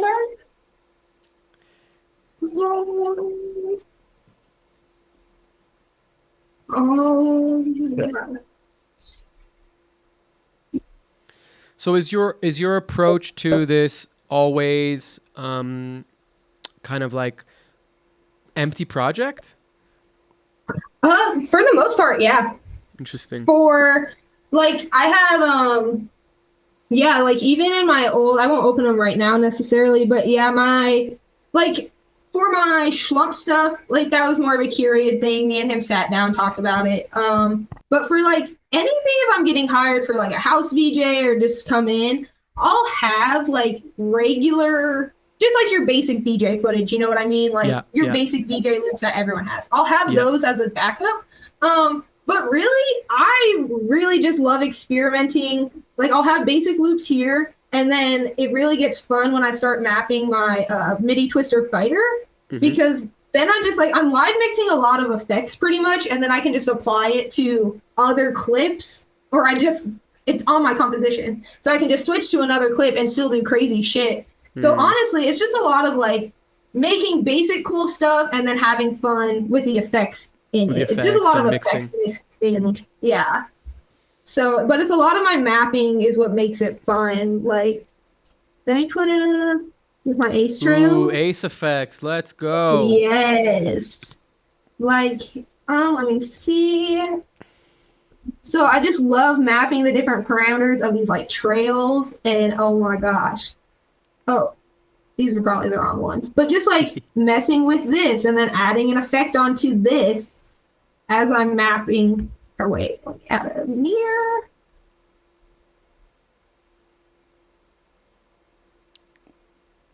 Perfect. Come on. Oh, I guess I had other shit mapped to this controller. But yeah, just being able to like mix and turn and do my own stuff through the Ace trails and just through the MIDI controller. And I'll also have the effects mapped like on the on and off button on my MIDI Twister Fighter too. So that way I can just turn it off. I don't want it anymore. I will say do a lot of effects stacking. So let's see, what else do I want to put on here? Hue rotate. Let's kind of do it. And again, a lot of experimentation. Most of the time I never know what's going to happen. I just make something till it looks cool. that makes it fun, right? That kind of makes things like, fresh. It's hard though, because we're like, can you make that for me? I really like what you did there. And I'm like, I have no idea how I did that, but sure. But you do also make content outside of Resolume, right? I saw you make some 3D stuff. Yeah, I'm proficient. I would say I'm proficient in Blender, and I've made some like visual packs and like basic cool logo animations, basic like tunnel stuff. I made Schlump and Zingara's visual packs. So I've made visual packs. They're not where my heart lies, to be honest. You just like more of the experimentation and playing live. Yeah. Well, honestly, I really love the VJing part. Like getting to build a set and like build a certain aesthetic through a set. And just like watching it, I don't know, just watching it come to life and hitting my cues. That's what really gets me. Because it's weird, because it's a lot of people, a lot of my friends, you guys are so talented on the production and the content creation side. And I'm like, I'm not that good on the content creation side. I don't know how you guys do it. Like, it's just very inspiring. Y'all are so good at it. I'm like, what? Thanks. Yeah, content creation is a different beast. I think that, my recommendation for people getting into VJing, and it's different if you're like already a creative artist and you're already making stuff, but if you're just getting into it, I think mixing loops and downloading loops, buying loops, curating your own content is super important to develop an aesthetic. And also like you said, like a big part of VJing is the performance, is the being on the site, being able to run with the different music and, being able to mix, live and things like that. And yeah, that's cool. I think that that's like a big element of it. And that might be what interests you and excites you more than, sitting and rendering or, making patches for real-time stuff. Like I got into VJing because I loved performing. Like I was a film student, very big into film, made movies, Oh, nice. But like I didn't get my itch. I couldn't scratch my itch because to make a movie, you need a lot of money, you need a crew. And when I was in school, I was realizing that the bar of entry to like scratching my itch of creativity and like making stuff was going to be difficult because you need to write a script. And then a year later you get the script sold. And then a year later you do the thing and then you edit it. And it's like your idea to actually seeing a final thing could be a really long time.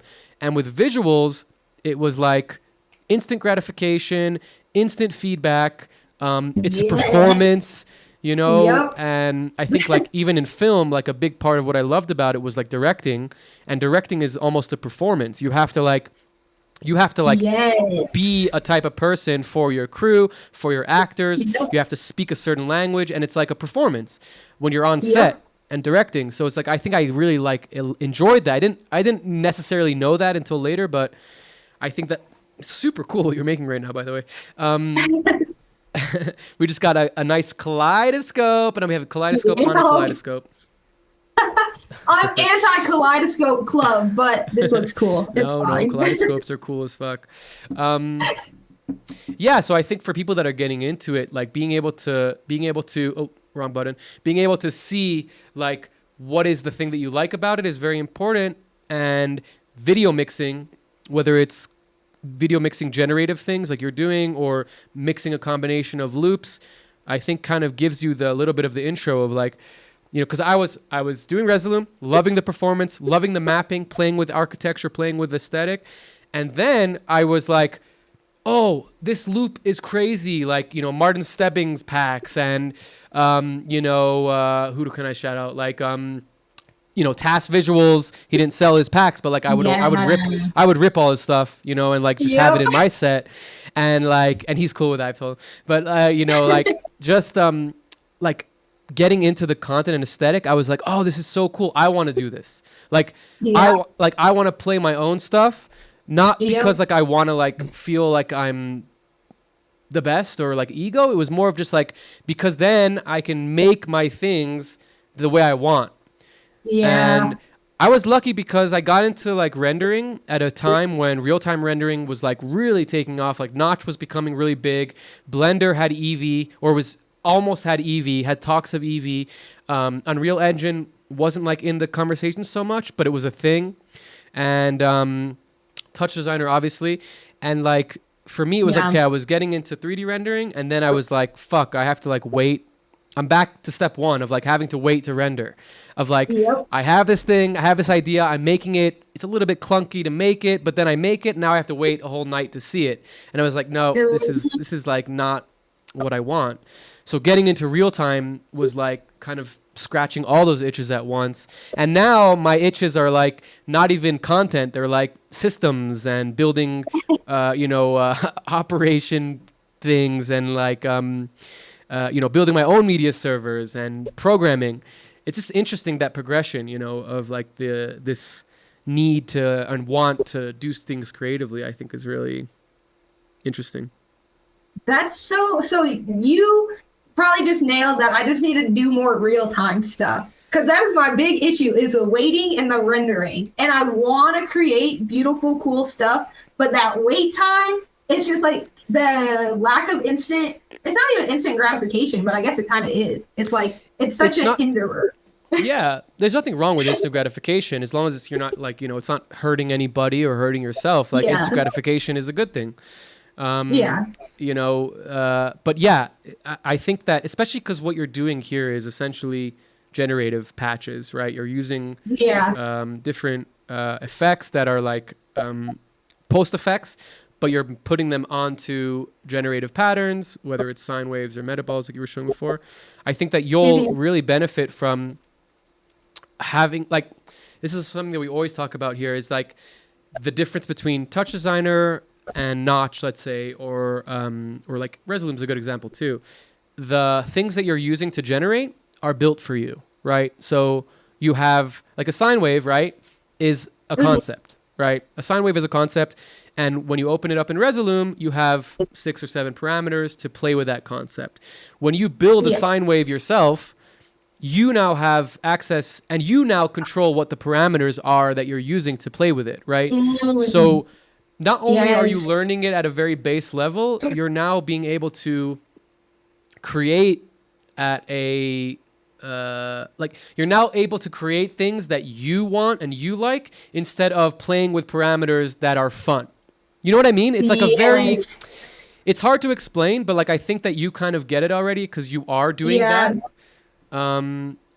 Like you're also very positive, so you're saying all the positive, but I'm sure there's many times like you're in a set or you're, you know, doing something and you're like, oh, I wish I could do that thing. Or like, you know, I'm stuck or like I'm a little bit bored or something. And when you are making things from a base level, then the experimentation and the playfulness is is infinite, really, you know? Yeah.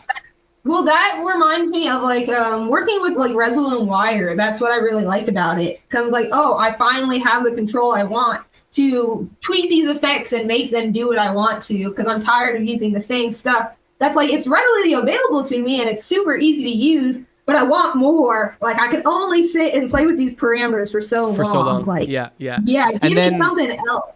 Give you something else, and then like, okay, you could play with these parameters for so long. Okay, now I could play with these effects for so long. Okay, a new Resolute comes around. There's a new effect to play with, but you're a little bit stunted, right? And again, it's not like a bad thing because I think that the idea of exploration, like just watching what you're doing is like really fun, you know. Like you're taking these basic things and iterating and making them different. Like I think there's a lot of value to that, but building it yourself is a different type of experience. Can you give us a little bit of a rundown of what you're doing here, like just as you're doing it? Yeah. So I'm honestly just trying to see what looks cool. So I have my basic composition where I have the start of like, you know, just a basic rotate and colorize to give us some color. Oh, I guess I only have, wait a second, am I only colorized? What? Okay, never mind. I think you have 2 hue rotates. Oh, okay, yeah. So no, I thought I was putting everything on my comp. I guess I've been doing individual clips. Okay, never mind. What? Wait, what was I doing now? Okay, so I guess what we're doing now is just taking our sources. And at first I was like messing with the sine wave and pretty much just fucking with these. Right now I have my modulator on the timeline to give us some more animation and not so static.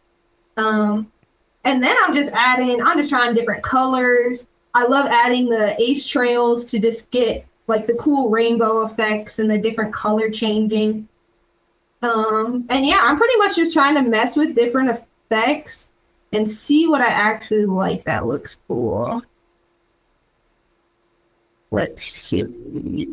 But then I get bored with one and I have to move on to another. Yeah.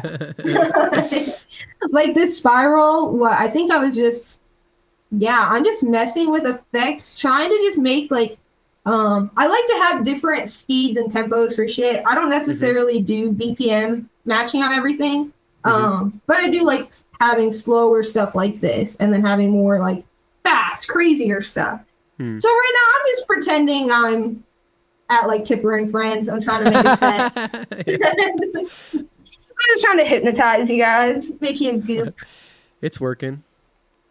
Well, good. But yeah, it's honestly just a lot of like experimentation. As you guys can tell, I love my color. I just love color and movement. And yeah, I think I like visual stimming is my thing. Like visual stimulation just gets me so wrapped up. So I just love things that just like suck me in and just make me want to look at it over and over. It's like, it's almost like, because obviously it's abstract, but it's like, it's abstract with like a purpose. I think you just said it, like the visual stimulation. I find that really like fast, like unique and interesting, because like abstract art is obviously like what most of us is our bread and butter is abstract art, and then obviously like a lot of people have iconography and have characters and more what we were talking about before of like the more offline render kind of telling a story through imagery that isn't abstract, that has some sort of like environments or characters or animals or whatever it is, and like abstraction of the thing for me is also what turns me on for sure, is like having like straight lines and then all of a sudden the lines becoming goop, like that's for me is like very exciting. And you're expressing like what your excitement is of like the stimulation, right? It's less about maybe less about like the aesthetic necessarily and the color. It's more about like the constant change. Is that correct? Or? No, that'd be a good way to describe it, honestly. I have a really hard time putting into words what I'm trying to do with my art because it's so experimental. But yeah, I would say that honestly, it's just like very stimulating and pull you in. And sometimes that works against me because it's like you're trying to enhance the music, like it's not all about the visuals. But I'm like, it's cool though. It keeps you sucked in. Like Yeah. you're just pulled into it. And I don't know. I really do like I like doing more down tempo stuff too though, where it has like more Takes time to lyrics and build. more like yeah. Well, there's like more vibiness to it's hard to tell a story when you have no lyrics, you know what I mean? So like some of the down tempo sets I've done have had more, you know, just like slow down really pretty songs and like lyrics. I can take like a cute couple or like a couple wrapped in an embrace and like make them psychedelic and make it pretty and emotional, and like you have a story to tell. But it's harder to do that with like, you know, psychedelic weird bass music For where sure. it's like all it's like it's hard to Drops tell a and- story with that. For So sure. Especially because it's the just, like, music's trying to changing so hold in. fast. yeah, that's the thing. It changes so fast. I'm like, I don't know what's coming next. Like, at least dubstep, I feel like is very like you can make yourself ready. You know what to expect. You know what's to come. But like the more psychedelic stuff, you just gotta yeah. fucking run with it. Like, Yeah, I mean, I come from, you know, psytrance. It's like oh yeah, there's a lot of samples and like people talking in psytrance, like, but yeah, I mean the overarching story is just like tripping balls. That's the overarching story yeah, for most of it. exactly. But I think it's interesting because it's like a lot of people, there's a lot of artists out there that can tell stories through abstraction, you know, maybe Yeah. obviously not like a defined story with like a an actual what's the word? Not linear, but I forgot the word, but like a story with like a, you know, like a scripted story or an ideation like that. And they still Yeah. manage to like evoke feeling and, you know, ideas and things like that. And I think that's really like, it's difficult to do that. I think it's a real skill to be able to use abstract art as a form of storytelling. I think that a lot of it is to do with color and Yeah. like specificity of like the motion, you know. Whereas I think Yes. that like the stuff that you're doing is it's less about the story. It's more about the feel, like Yeah. the stimulation, you know. Exactly. It's very much the stimulation that you're helping me put this together in my mind. It really is. It's just a stimulation. And that's what drew me to like visuals in the first place. So I think that's why I love it so much. I'm just like, give me like normal everyday life. I'm so overstimulated by everything. And I think like visuals and music and it all coming together, that's one time where I'm like, it's like not a controlled stimulation necessarily, but it's like, I'm okay with this. I like this. Like if there's time to give me stimulation, give it to me right now and give it like all of it to me. All of it I now. want it. Yeah. Awesome. Which is funny because some people are like, I can't even look at the visuals. I don't want anything. Like I'm not a fan of the visuals. Give me a blackout room. Yep. Like I can respect that, but I'm like, I Totally. need something pretty to look at. Like, Yeah. please. I think even those people, if they're real ravers and they're going to be at a rave for 12 hours or whatever, being in a dark room for 12 hours is not fun, you know? No. If you're just No, coming not for at all, one like- set, if you're just coming for one Yeah. set, okay, whatever, you want to be in, but close your eyes.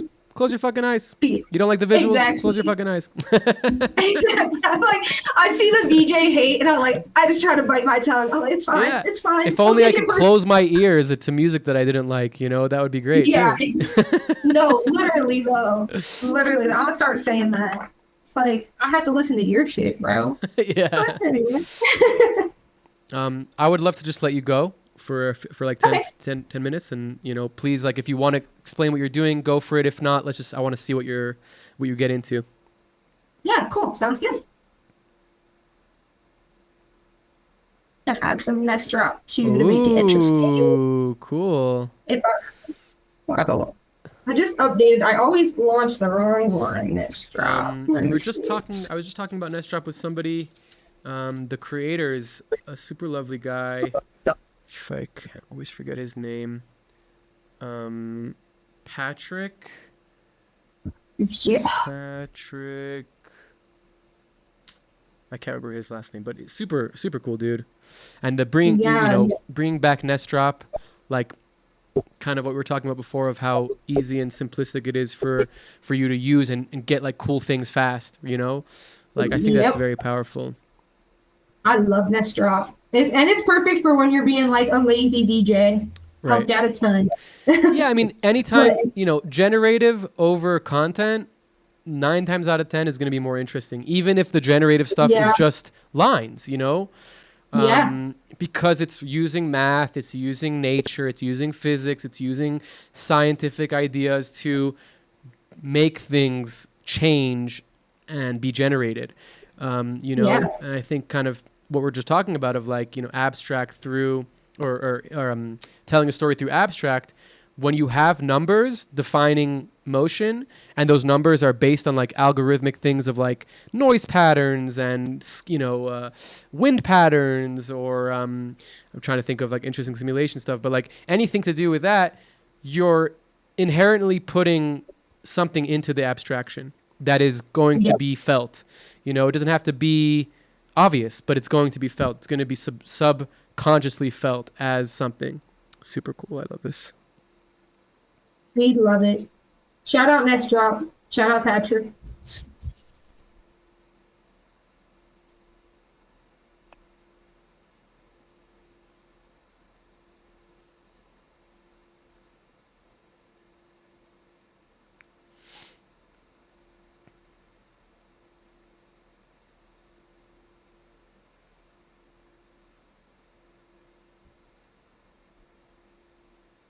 It's cool. It's like just light painting.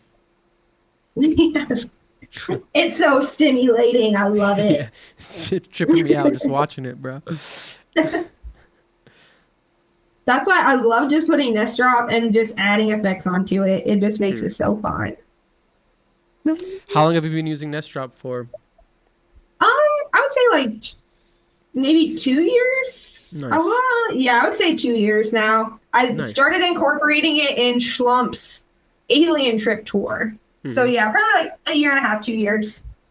I finally, I had kept wanting to get it and then couldn't get it set up. Like it was always such a fucking headache to set up. And Colin Metamove, he was like, no, like we're going to do this. Like I don't care, and sat with me on Messenger and made sure I got Nest Drop set up because it was such a headache. Like it was so annoying. But yeah, shout out Colin to actually having me get it done because I love Nest Drop. She's that girl. I don't know where my content is right now. I like reorganized everything. Oh man. 24. Where was it?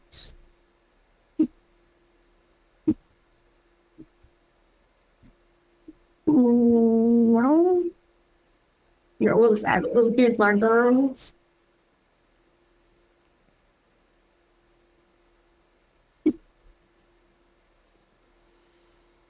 Okay, so I want to play around with stock footage for a second. Please.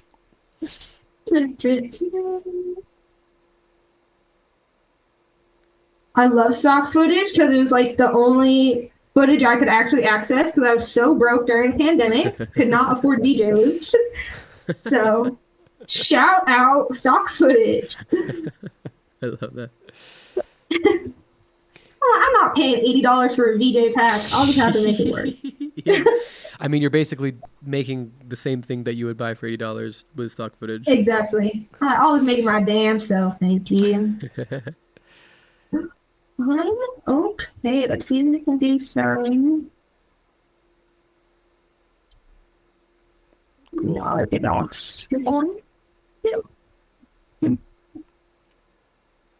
I actually got to work with Super Future a couple weeks ago, and he's doing down tempo sets right now, and it's just been so cool to like slow it down, do more vibey stuff. Yeah. I remember this is my aesthetic, my vibe that I really love. It's very nature and dancing. Masking and different blending modes. I think that's really like, that's where it is. I was gonna say like when I like the thing that I loved when I first got into VJing was like finding those loops, like those it wasn't even VJ loops. I also had like a bunch of nature stuff that I cut from like documentaries, and like as a nerd person, I could like edit videos and, make stuff like that. And I remember like you kind of find the 5 or 6 or 10 or whatever clips that just work so well with whatever you're going to do to them. You know what I mean? Yep. And it's like, I just love that. Like you just kind of, it's not even about the stock footage, because the stock footage is just like a base for you to like play around with and make effects with. Exactly. And it comes back to the idea of generative, of like you have a base generative pattern that you're altering and changing and playing with. Here it's like your generative pattern is a content of something, but it's the same kind of idea of like you're naturally telling a story, you're naturally subconsciously creating some sort of aesthetic and idea by using that kind of base level footage, right? Yeah. Well, and that's like a lot of my early live stream days was just a lot of like, okay, what am I trying to feel? What am I trying to tell other people to feel? How do I want them to feel in this moment? And literally, but it'd be like, when I'm looking up stock footage, it'd be like mushrooms and like dancing. Like, how am I, like, I know this is going to make me feel, this is going to make me feel good and cool. It's going to look cool, but it's like, you have to get creative with your sources and your base. But for sure, I think that's why I love VJing and just mixing content in general, is because you have that freedom. You can take the most basic thing and make it so cool. And it's like, yeah, and I did that live. So exactly. And you're experimenting and it's fun, right? So it's like a very a nice thing. Have you played around with like other kind of nest drop style things like synesthesia? Not that they're the same thing, but like kind of easier to use generative stuff. Yeah, I was a big synesthesia girl at first, but my laptop at the time, it could just not handle Resolume and synesthesia, so Together. I had to kind of go away from synesthesia. But I loved it so much, and being able to like MIDI map everything, like synesthesia is so fucking sick. I need to get into it again. I agree. I never got into it, but I love Theron, one of the creators, and obviously the way that Datagramma uses it. Yeah. Excuse me, super awesome. And I'm just seeing it now more and more. To me, it's the Resolume of the generative world, because it's geared toward, like, Touch Designer is not necessarily a VJ tool. You know what I mean? You can make it into a VJ tool, but it's an open framework. Whereas like synesthesia is like a GLSL shader tool that's made for VJing, whether it's the easy in and out, whether it's the MIDI mapping. I just think that kind of as a concept already is super fascinating, and I'm really happy that it exists and that it's becoming more and more popular, because it just makes things awesome. Yeah, it's so sick. I wanted to learn more of the shaders and all of that stuff. It's like, good luck. I've seen like a thing of like, how did you start it? But I'm like, I don't know if I can wrap my brain around it. That shit is like, it's a lot. It's a lot. Like if you can get to understand like node-based and procedural stuff, then that's a good jumping point off to like, okay, I want to learn how to code. You know what I mean? To each their own, just in my opinion. Because I think that the node-based things are very visual, so you can kind of see, you get that feedback.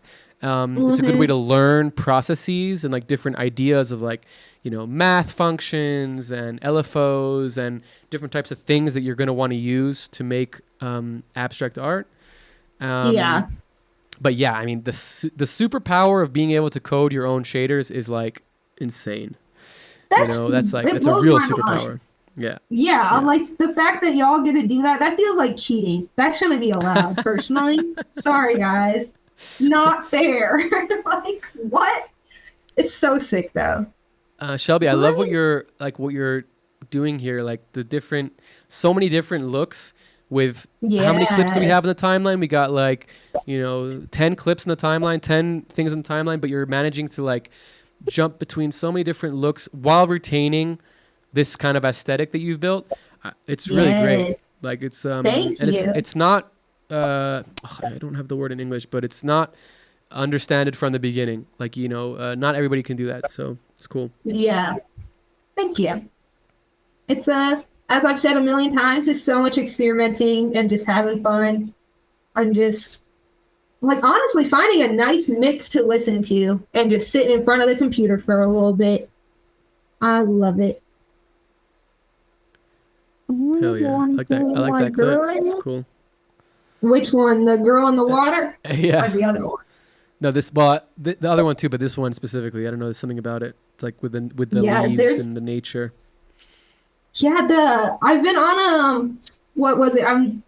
Don't want to reveal too much because it's going to be a themed kind of thing, but like okay. I've been on like wanting to do more visuals that incorporate water. So like obviously what I'm using here, like a woman in the water, there's like a girl, like an underwater underwater couple, just like water and nature. I don't know, it just looks really cool with visuals. Liquid and visuals, it looks great. Oh yeah, liquid is the best. I also love liquid. Love liquid. Amazing.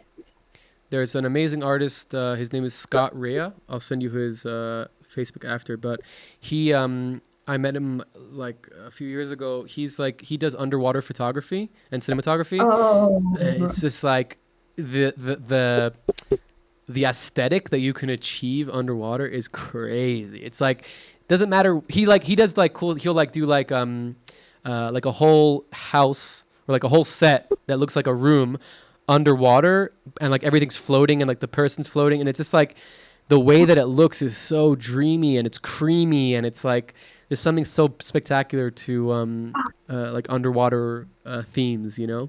I love it. Yeah, something about water, man. It's the source of life.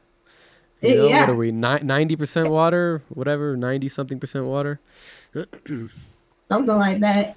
Have you seen Dune? Have you watched Dune? No, I saw the second Dune came out, so I'm like, I kind of want to watch the first one. Oh, you definitely should watch the first one first, for sure. I didn't see it in theaters, but I just watched it last night. I downloaded it and watched it last night. I was just reminded me because like a big theme of it is like, you know, water, like the dichotomy of like water in the desert. You know, it's kind of like an interesting thing. Okay, yeah, because I have no idea what those movies are about. I just heard I've seen a lot of people say like it's visually inspiring and it like looks cool. So I'm just like, inspiring. I'm just there to see it. Yeah, just see the cool visuals, honestly. Yeah. But I also saw that you would use like one of your top effects is like a color palette of like purple and white. Oh, is that like the purple and blue? Purple and blue. So that is my one effect that I made in Wire. Oh, that's the Wire one that you made? Yeah. That's like, and I don't even know if it's working. Oh, and I don't think it's working properly on this one. Okay. It's just like a recolor effect, I want to think. What is it? Like a colorize. I don't even know what it does a custom colorize. Yeah, it's a custom colorize that like, what was it? I never use it anymore, but it's supposed to be like a quick flash. But I don't know. But it's a one that I actually made in Wire. So I'm very proud. I just thought it's cool that you have that like that purple and blue aesthetic built in, you know, as like a baseline. Yep. Yeah, I think that's important, you know, like obviously I'm a big fan of the rainbow and anything to do with like, you know, super psychedelic colors. I'm a big fan. But I think it's also important to have like your go-to baseline colors, you know? Yeah. Even if the baseline colors are what you're using to then colorize it in like a hue rotate, like it changes the way it feels. You know what I mean? Yeah. No, that's when I was preparing for my Schlump set, I had wanted to like for Wakan, because our sets are very colorful, very rainbow, very psychedelic, and I wanted to take a different approach and like making different little color palettes that like it changed the entire feel. Like I had like a black and white glitchy color palette, and then I'd switch to more, I think it was like a more like sunsetty, you know, like oranges, pinks, that type of vibe. And yeah, even adding a hue rotate, like all of those clips totally transform by just having a different colorized setting on them. Like they're totally different clips. Yeah. And you just change up the vibe and the aesthetic and just like, it feels more cohesive too when you build out your color palettes. So I really like them. But It's the I same thing also with love my rainbows too. I love psychedelic. you can't get away I'm from addicted. it's the best. There is nothing Yeah, better. But it's your roots. it's your roots, the rainbow roots. So you gotta appreciate it. You gotta appreciate it for sure. Right Yeah. though? Like, that's why I'm No, like, I well, don't necessarily hate on Kaleidoscope because I it- know Kaleidoscope has its place. She's That's been fine. here for a hot minute. I might not use her, but I respect her. Dude, Kaleidoscope is like the original visuals, right? Like imagine just somebody with Exactly. playing with mirrors and beads. Like that's like the first, that's the first man-made, not the first necessarily, but one of the first man-made visuals, Yeah. for sure, for sure, for sure, for sure. And Rainbow, I think it's just like, it's obvious why we all love it. It's just such Yeah. a natural phenomenon that creates and invokes kind of like a very all-encompassing thing. I love what you're doing though. This is great. I love rainbows. Happened to our Rainbow all day. That's like Glass Crane. I feel like he's got rainbow trademarked, honestly. No, It he works. doesn't. Yeah, Don't give don't him let that. him hear that. He's a super humble guy. So I don't think he would think, he definitely signaturized Rainbow as like a look Yeah. and aesthetic, but he does not have authorization over the rainbow. It's not his. We can all use It's it, not and he will yours, agree. Steven. He will agree. Like, sorry guys. Trademark was actually too expensive, but I'm just gonna be humble and let you guys use it. It's fine. Props to him. It's difficult to make rainbows look good. Obviously, Yeah. if the aesthetic is like trippy, hyper psychedelic, then rainbow all day. But if you're trying to keep like Yeah. some clean aesthetic and infuse rainbow inside of it, not easy to do. So mad props No, to not at Steven. all. Definitely one of my faves. Yeah, he's so good. Yeah, and he's a So lovely, sick. lovely human being too. Don't let him hear this. Yeah, you big No, mom. go check out our episode with Glass Crane, episode No. 5, I think. I Check was it out. watching it earlier. Hell yeah. I did see in one of your interviews, and you have a lot of interviews out there, by the way, Shelby. You should be really proud of that. In one of your interviews, you talked about manifesting and kind of like the idea that you didn't really give like manifesting the specific reason why you were a VJ, but you put it on that kind of like heightened kind of thing. And I'm a very big believer in it as well. I think that manifesting maybe is like it's a little bit of a limited word, just in the sense of like, that it's kind of like the word spirituality, where it's like, a little bit tainted by kind of, modern society and whatever. I think that praying, can you still hear me, by the way? I hear something weird in my earphones. Okay. Yeah, I can hear you. Okay, cool. Yeah, just like, manifesting is praying. It's the idea of, and praying also has a bad rap, right? Because of God and everything. But the idea of, and we can use The Secret as like a good a source of that. But like the idea is the moment you express things out loud in a outwards way and not an internalized like mind way, you're actually enforcing it in the universe and creating what I like to call a positive snowball, that creates and generates traction as it continues to grow, and then eventually explodes into something, and creates something new. And I totally believe, in not only believe, I think honestly, you'd have to probably find a really cool and trippy and hippie scientist to acknowledge this, but I think it's also proven in science, just in the way, attraction, magnetic attraction, electronic attraction works, and also add that to the quantum theory of like things in different places having, things together and everything happening at once. I think it's very clear that it's a real thing and that it's very powerful. Yeah, so like, kind of like manifesting and, what are some things that you do to get the manifestations, to get the ideas out there, kind of what has been your experience with that? while we're looking at this Yeah. extremely trippy thing? Yeah, so I don't know. I will say, like you said, that manifestation, it kind of gets like a bad rap. I feel like there's so much of like just the westernization of all of it, and so much of it gets lost in translation. And I've looked at manifestation being like, okay, you have to like, honestly, all it is like, what do you want? What do you want in this world? What are you actually going after? Like, get clear about it. And that's it. You know what I mean? And like, get doing. And then like, my practices usually are I get clear on what I want and I will script it and be like, yes, I'm so grateful for this. Like I imagine it happening in the real time. But what has really been powerful is like I mentioned earlier, I would sit and just like close my eyes and imagine I'm there. Like I remember imagining myself like I'm at Base Canyon, I'm mixing visuals, like I can see myself on the flight there. I can see myself, you know, checking into my hotel room. I see myself at a sound check and I would feel it so much that I would start crying. I'm like, this is literally how it's going to feel. Like, I know that this is going to happen. And I would get so overwhelmed because I'm like, holy shit, I know this is going to happen. Now I just have to take action. I actually have to do it.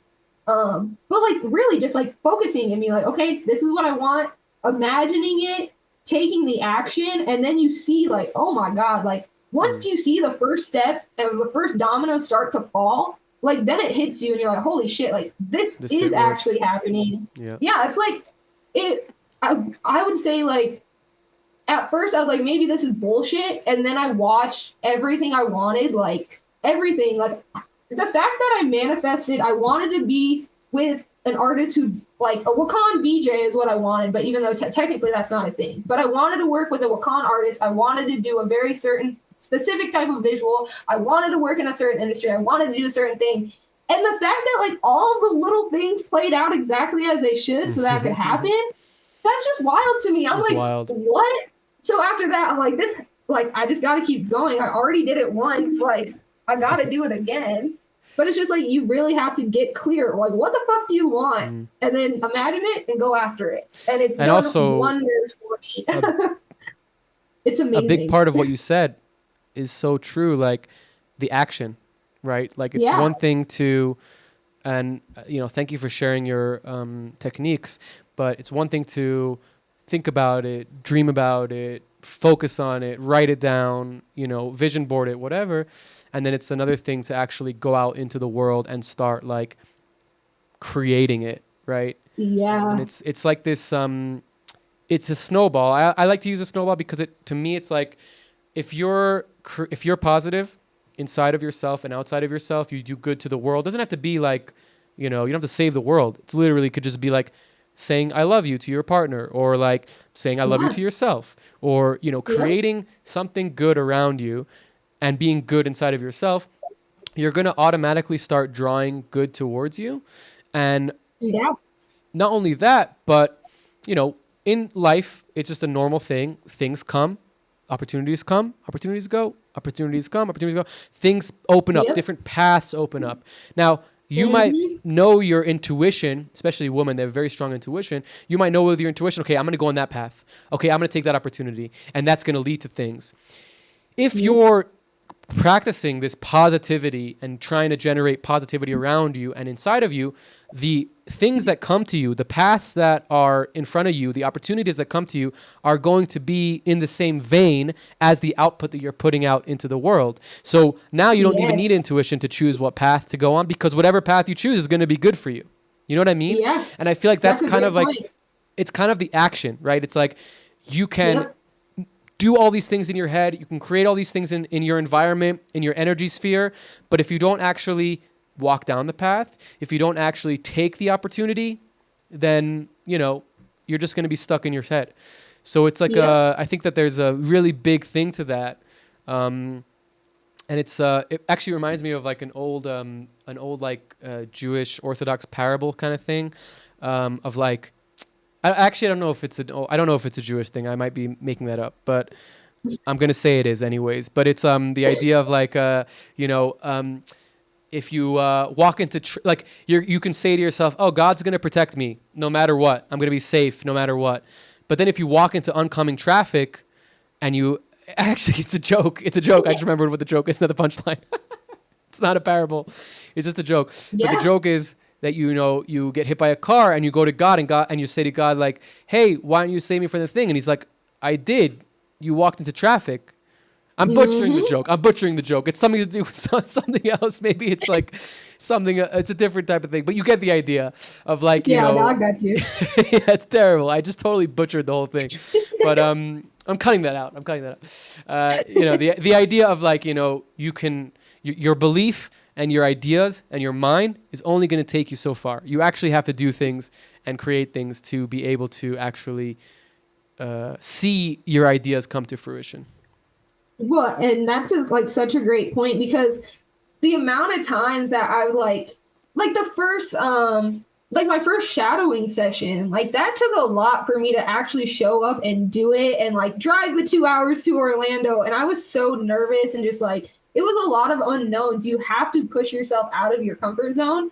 And I think that's where so many people get like hung up. It's like, you have to be very uncomfortable if you want to change the current life you're living now to something completely drastically different. There are going to be very big, uncomfortable changes through that. But like, you have to do it. You have to get out of your own way, because you can talk yourself out of the opportunity that could have literally changed your life. You know what I mean? Like, and I've done that to myself. I have self-sabotaged myself. And it's like, it sucks, but you know, there's more opportunities coming, and more growing, you kind of more just learning. have to prepare.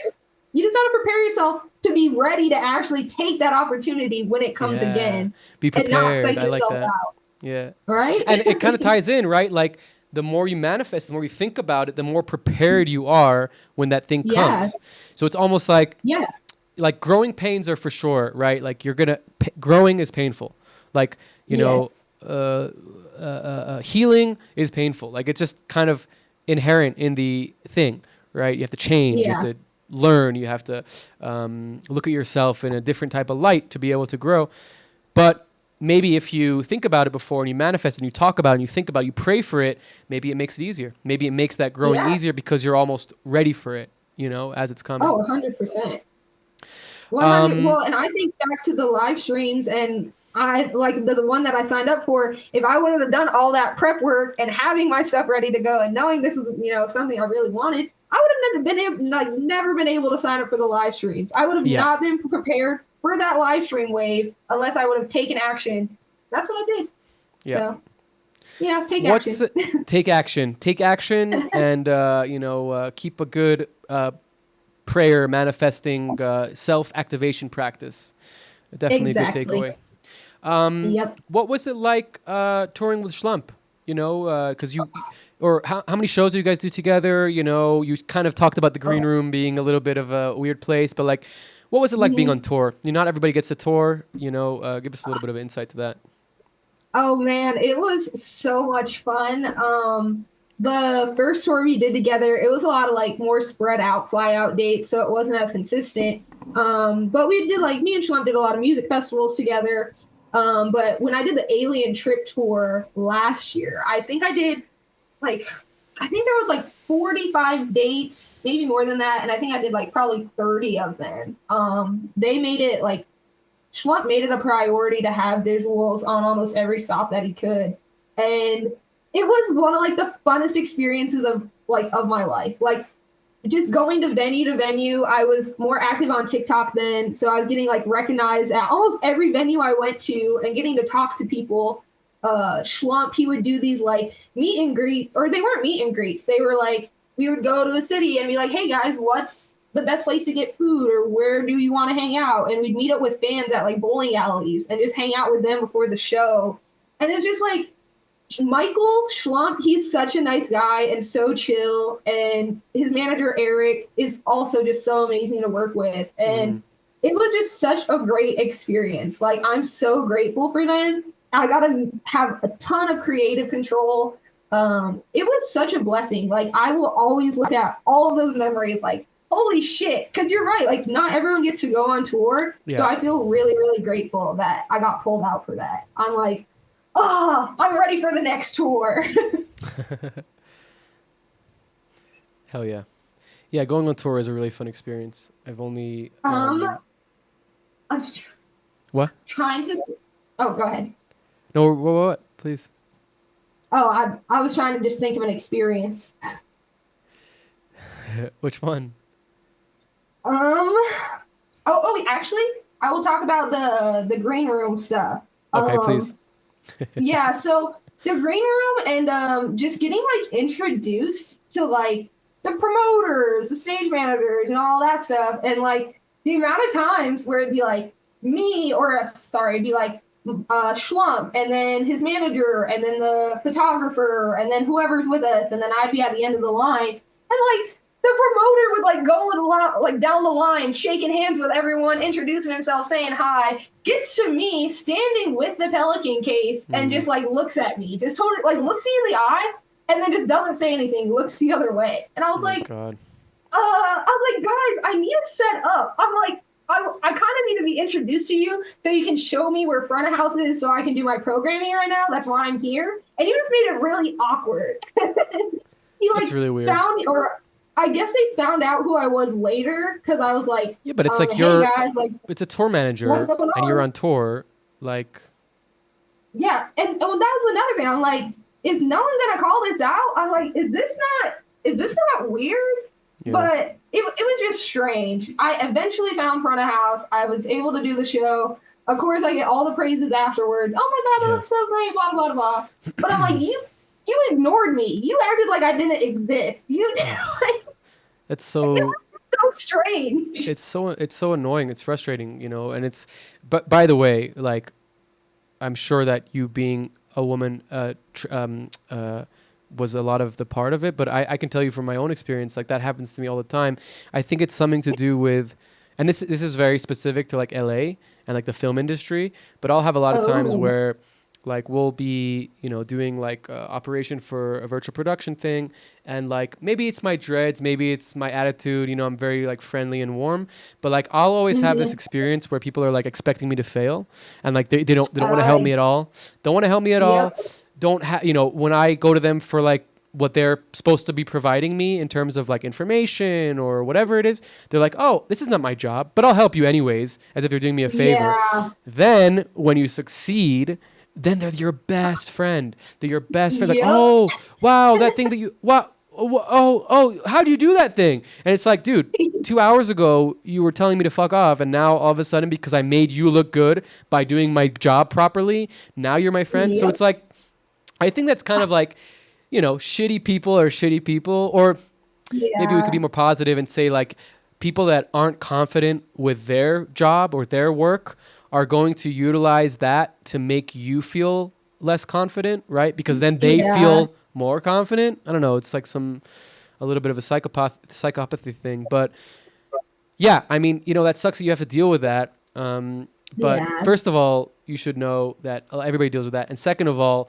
you won, you won. Yeah. Like they came to you and said, you're great.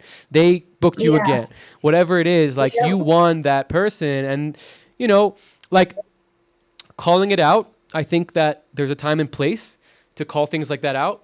I don't know if, the repercussions of calling something out might be so big that the wanting to call it out so that you get your, you feel like you're not invisible and that you're being treated right might be so squashed by the repercussions of calling something out that it may not even do what we're trying to do with calling it out.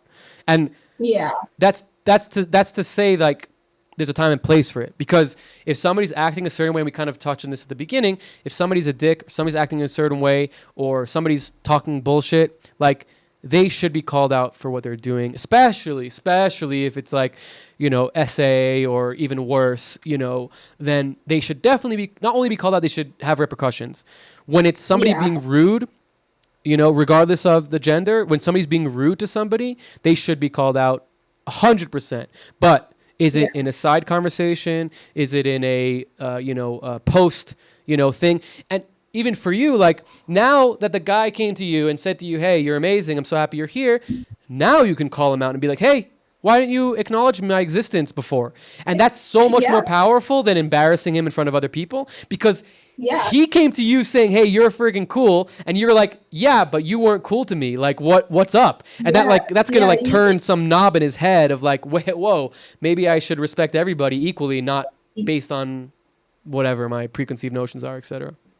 Well, and I'm a very socially awkward person. So sometimes, like, I get it. Sometimes it's, you're not sure, it's awkward. And I'm like, at the end of the day, I'm not trying to make anyone feel uncomfortable or they, you did wrong. Why didn't you acknowledge me? Blah, blah, blah, blah. But also, on the other hand, I'm kind of like, if I'm around men who see that, they should be like, oh, hey, this is our DJ too. You know what I mean? Like, and it doesn't necessarily, I was like, oh, why didn't you introduce yourself to her? Huh? Like, what? She's not important. I don't know. I did a country accent. Okay, man. Like, this is our DJ too. Like, you should know who she is. So just in case you need anything, it can just be something simple like that. Could be something simple. It doesn't have to be a big thing. Like, just be like, oh, hey guys, like, what the heck? Like, I appreciate Michael for that reason. Because even in the green rooms, he would be like very much like, oh, hey, this is Kobra. Like, this is my VJ. Like, we love her. Like, she does amazing work. Like, we're so happy to have her here. And would like introduce me to people and kind of break that ice for me and help me a little bit and help them a little bit. And I appreciate that. It's just like, it's just being mindful about the people in the room and just trying to make everyone feel included. You know what I mean? 100%. At the end of the day, I know I'm very like quiet and awkward, but like, I don't know, if I see other quiet and awkward people, I try to like kind of have conversations with them, kind of like bring them into it, make them feel better, Yeah. So it's just like, do that. If you notice a quiet lady in the green room, try talking to her. It might help. I could tell you as a man, I probably 90% of the people there didn't even realize what was going on, because we're like very unattached from these type of things, you know what I mean? Not to excuse anybody, but just as like a little bit of a side note joke, like I can imagine that most of the people that didn't say anything probably didn't even see what happened, because we're so fucking focused on our selves and just being men, and I mean whatever, we don't I will say that kind of wraps back around to the thing of why men need to be more conscious and listen to the experiences of the women around them. So that way your eyes are open, and that you're like, oh, let me keep an eye out for these situations. 100%. Because even, it doesn't even necessarily like a lot of the shit that gets me, it is just microaggressions. You know what I mean? It's not something that I can be like, this person was like, they grabbed my boob, or like they did this, and they're clearly like, say they fuck women or they're against women, even though there are people who are very blatantly sexist. But a lot of it is a lot of just microaggressions that I'm just like, did you see that? And we're like, oh, I don't know what you're talking about. I'm like, well, by the way, microaggressions, it's a good term, right? Obviously, overused and politicized, but like the idea of it, I think from what I understand is like, it's something on a level that the person that's doing it doesn't even know that they're doing it, because it's a receipt, it's a give and receive kind of thing, where the person receiving is being offended. The person, not giving, it's the wrong word, but the person doing is so unaware of themselves and their experience that they don't even realize that they're offending that person. It's like, it's and the cure for it, by the way, is to call out without embarrassing, without hurting, without creating another microaggression, or without creating more aggression. And that person, if they're a person who's, let's give them the benefit of the doubt, they're a good person, they want to grow, they want to be better, the switch flips, right? Whereas like if I microaggression somebody, I might not even know that I'm doing it. And if I'm called out on it, it might actually do the opposite of like, oh, they're calling me out on something that my intention wasn't to offend you. And obviously, benefit of doubt, there are bad people out there, that are actively bad people, but let's assume that they're not, and they're just, maybe they were hurt as a child, maybe they had mommy issues, maybe they have who knows what. It could be so many things that they're not even aware of that they do. And I'm definitely a person like this, because I'm very expressive and outgoing. I'm an introvert, but I'm very extroverted in my expression and my talking.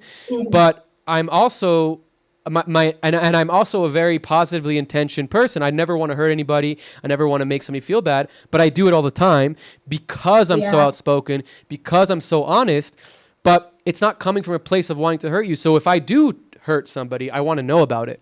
Maybe not necessarily like right away, and I'm going to be embarrassed in front of people. I have a big enough ego that it doesn't really affect me, but like I want to know so that A, I don't do that, and B, that the person that I'm offending knows that it wasn't my intention to offend them. My intention is to be positive and elevate, and that it's my fault, right? It's not like them being offended by the thing is not because of anything that they did wrong. It's because I have something that I didn't tend to, and I didn't express, and I didn't understand. And it's important. We don't always see things from other people's perspectives. It's hard. I don't see the world through your eyes, and vice versa, right? So, I think that just in general, having the benefit of the doubt for people that they're actually good people and they're not trying to hurt you. And if they do, then you tell them. If they do offend you, then you tell them in a respectful and positive and non-aggressive manner, right? Because you're trying to combat aggression.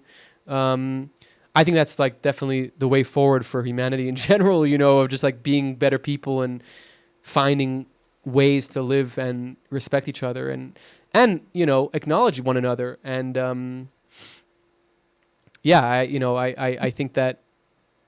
I think that we're aligned on that thing. And like, it was so great to hear your perspective on like, women in the industry and kind of like what your experience has been, because like I said before, and I feel like I'm saying it again, but I think it's important. Like I can have my opinion, I can have my experiences, but they're going to differ from yours.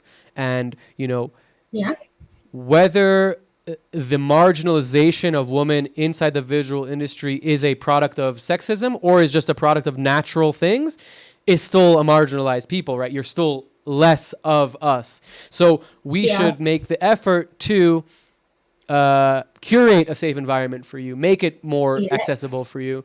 And again, like it benefits us, right? It comes back in full circle. Yeah. And I will say you touched on a great point there, and I want to circle back to it on that. You want to engage in conversations and be respectful, because you can push people, like you can push them further to their side. You know what I mean? 100%. It's very much becomes a debate. It's not really trying that to educate. Crazy girl said this crazy thing. She's crazy. It's like such an easy thing to say, right? Yeah. And but you also, there's the other side of it too, where I feel like this is where allies are really, really important. And having, like one thing is like, sorry, I'm kind of rambling, but back to the conversation of the visual artist who's saying these things in these public group chats or whatever. And as a woman, that's very triggering to see. You know what I mean? That's very hard for me to not come at it with any type of emotion. It's hard for me to just be like, hey guys, I know you're not meaning these microaggressions, but this really does hurt me and this is really a problem.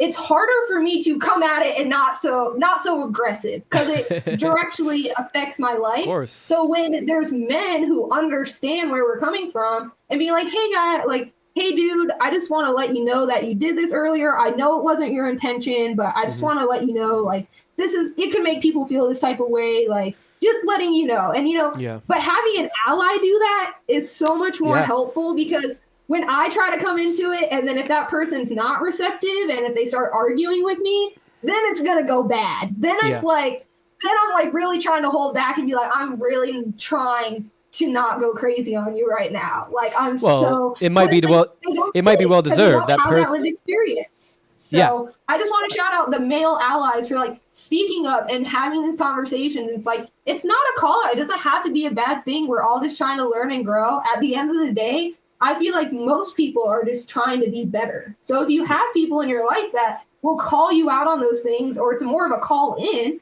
then embrace that. But also be mindful that if it's a woman's topic, women are going to have some emotions when we're talking to it. If it's a racial topic, racial is going to be more, it's more personal to us. So shout out the male allies. Hell yeah. I try to be an ally to everybody. Males and females, black and white, brown, whatever. Of course.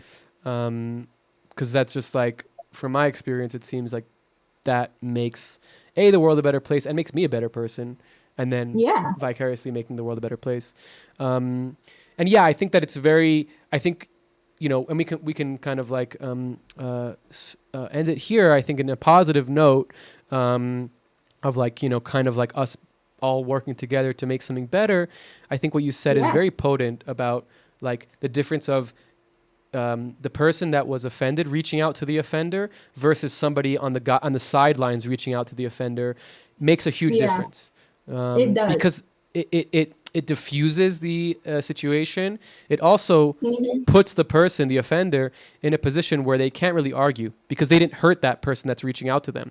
They're just being shown a different perspective. Sometimes, like you said, when the person who's offended reaches out to the offender's like, wait a second, I didn't offend you. I didn't say anything to you.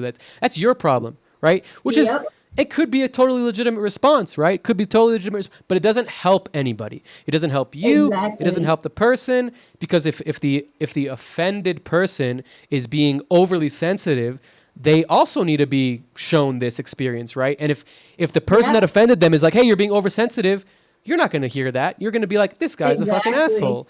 And you're just creating the negative spiral, whereas the positive spiral is very powerful, right, for everybody. So yeah, I think that, you know, if you see something, and just like if you're in a festival and you're on dance floor, you see a guy doing something bad, you should go talk to somebody about it. You should reach out to that person and try and help them, or get them kicked out of the festival, beat the shit out of them, whatever they deserve at that point. Whatever that's important. You got to do what you got to do. So yeah, this was really fun, Shelby. It was awesome to get to know you and see your process, get to hear your story more. I'm really, you know, not that I have anything to do with it, but I'm proud of you for going through your journey and reaching where you are. And, you know, I really hope we get to meet each other in person one day and play alongside each other. And hopefully we'll have you on again at some point. Yes, well, a year when I'm great at touch designer and a touch designer master. Just wait. Yeah, we'll definitely have to set time up and go through that for sure. Yeah, well, thank you so much for having me. I'd love to talk about visuals and everything. So this was such a treat to talk to you. It was one of the interviews where we got to touch on more important topics in the scene too, outside of visuals. So I really appreciate that. Hell yeah. Thank you so much, Shelby, for coming on. Your authenticity and your vulnerability was really felt and is really powerful. Thank you so much to Mad to Smash for letting us use the music for the intro and outro. Next week's guest, May Love Honey. Catch you next week.